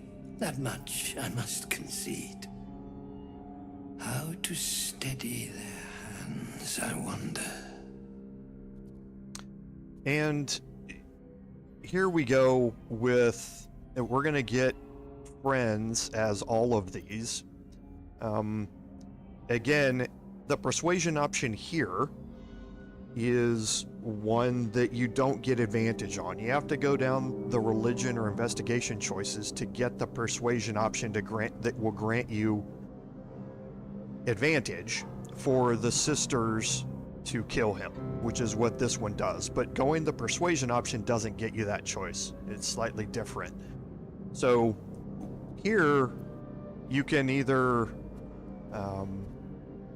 like I say, you can have them proceed in different ways. We're going to have them hone their skills on each other with a persuasion check.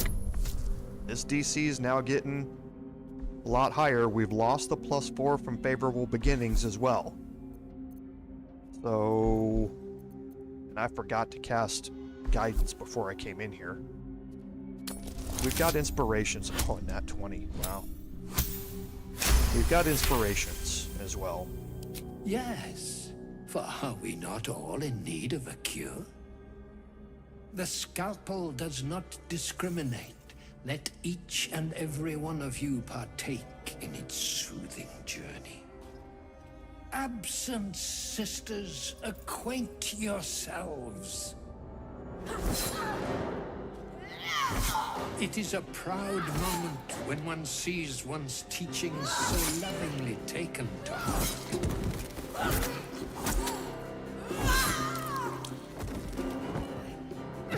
You are to be commended for their graduation, rewarded with the promised cure. Come, I will acquaint you with the lady's dark-fingered embrace. And now we have a bard option here, and again, we're going to get advantage on this just because we're a bard.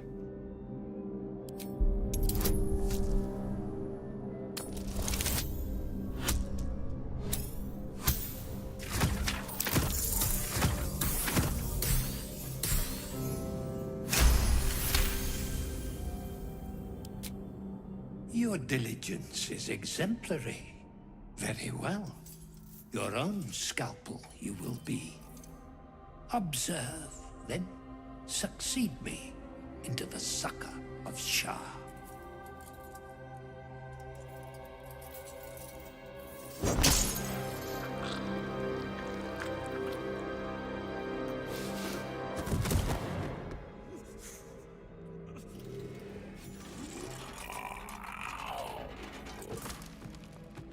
Oh boy. Okay. He's weirding out. Let's have a look. Let's go quickly search him. Before things weird out even more.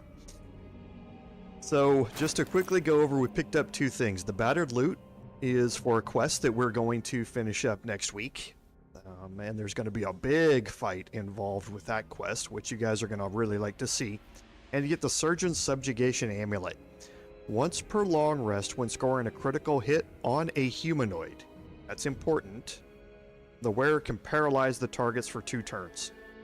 Since we have Luck of the Far Realms, we can make any hit a crit. And if we do it on a humanoid, we can guarantee that we're going to then paralyze that target for 2 turns. And then every attack done by us or other members of our party are guaranteed to be critical hits. It's an incredibly powerful amulet against humanoid targets. There are a lot of high hit point humanoid targets in this game. One of the great places to use it is against Gortash. Going in with your first set of attacks, hitting him with this, Luck of Far Realms critting him, paralyzing him, everybody else follows up to kill him, and you can easily one-turn him.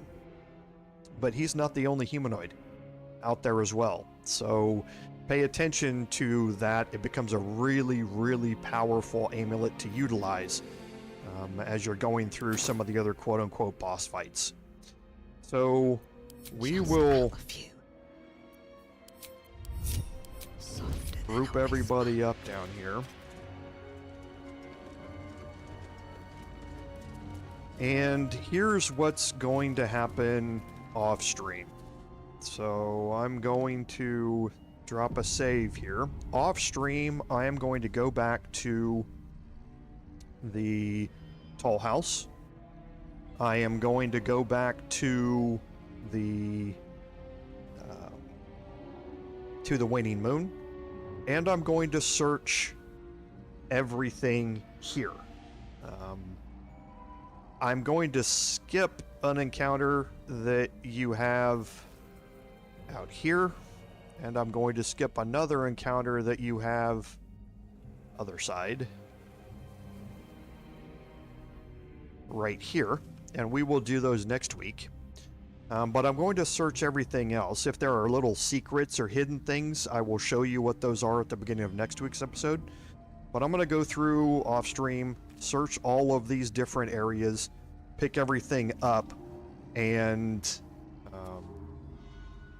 then sell all that off and clean out my inventory. Now, one thing that you can do here is click on the surgical bed.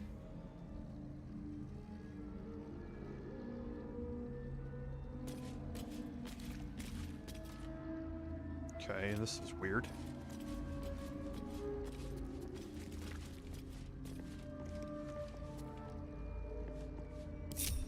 Don't touch me.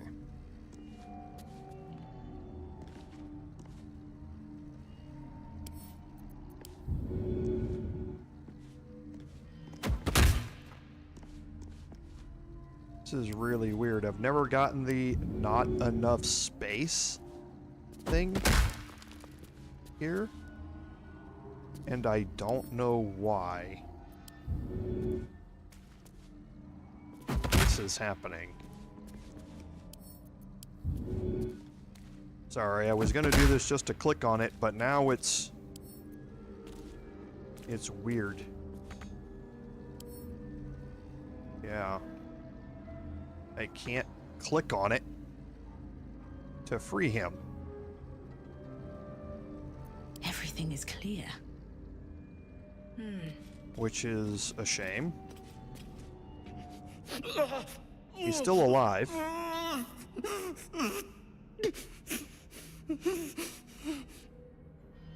Oh. Okay. My fault. Unlock the restraints. And he will get up and leave. There's no benefit to that, one way or the other. He's just gonna disappear. So I thought you had to click on this and use the key you picked up to do it, but you don't. You click on it and talk to him. So, again, that brings us to a good point to end the stream. Next week, we're going to have a huge fight in conclusion of a particular quest. We're going to have a smaller fight to really finish off that quest. And then we're going to start making our way into... We'll have a fight at the docks behind Moonrise. And then we're going to start making our way into the mausoleum. A very eventful place and section of Act 2 to go. So you don't want to miss out on that. So, as always, thank you all for being here today. Without your support, none of this would be possible. This is Commander Jorval saying, until next time, fare thee well.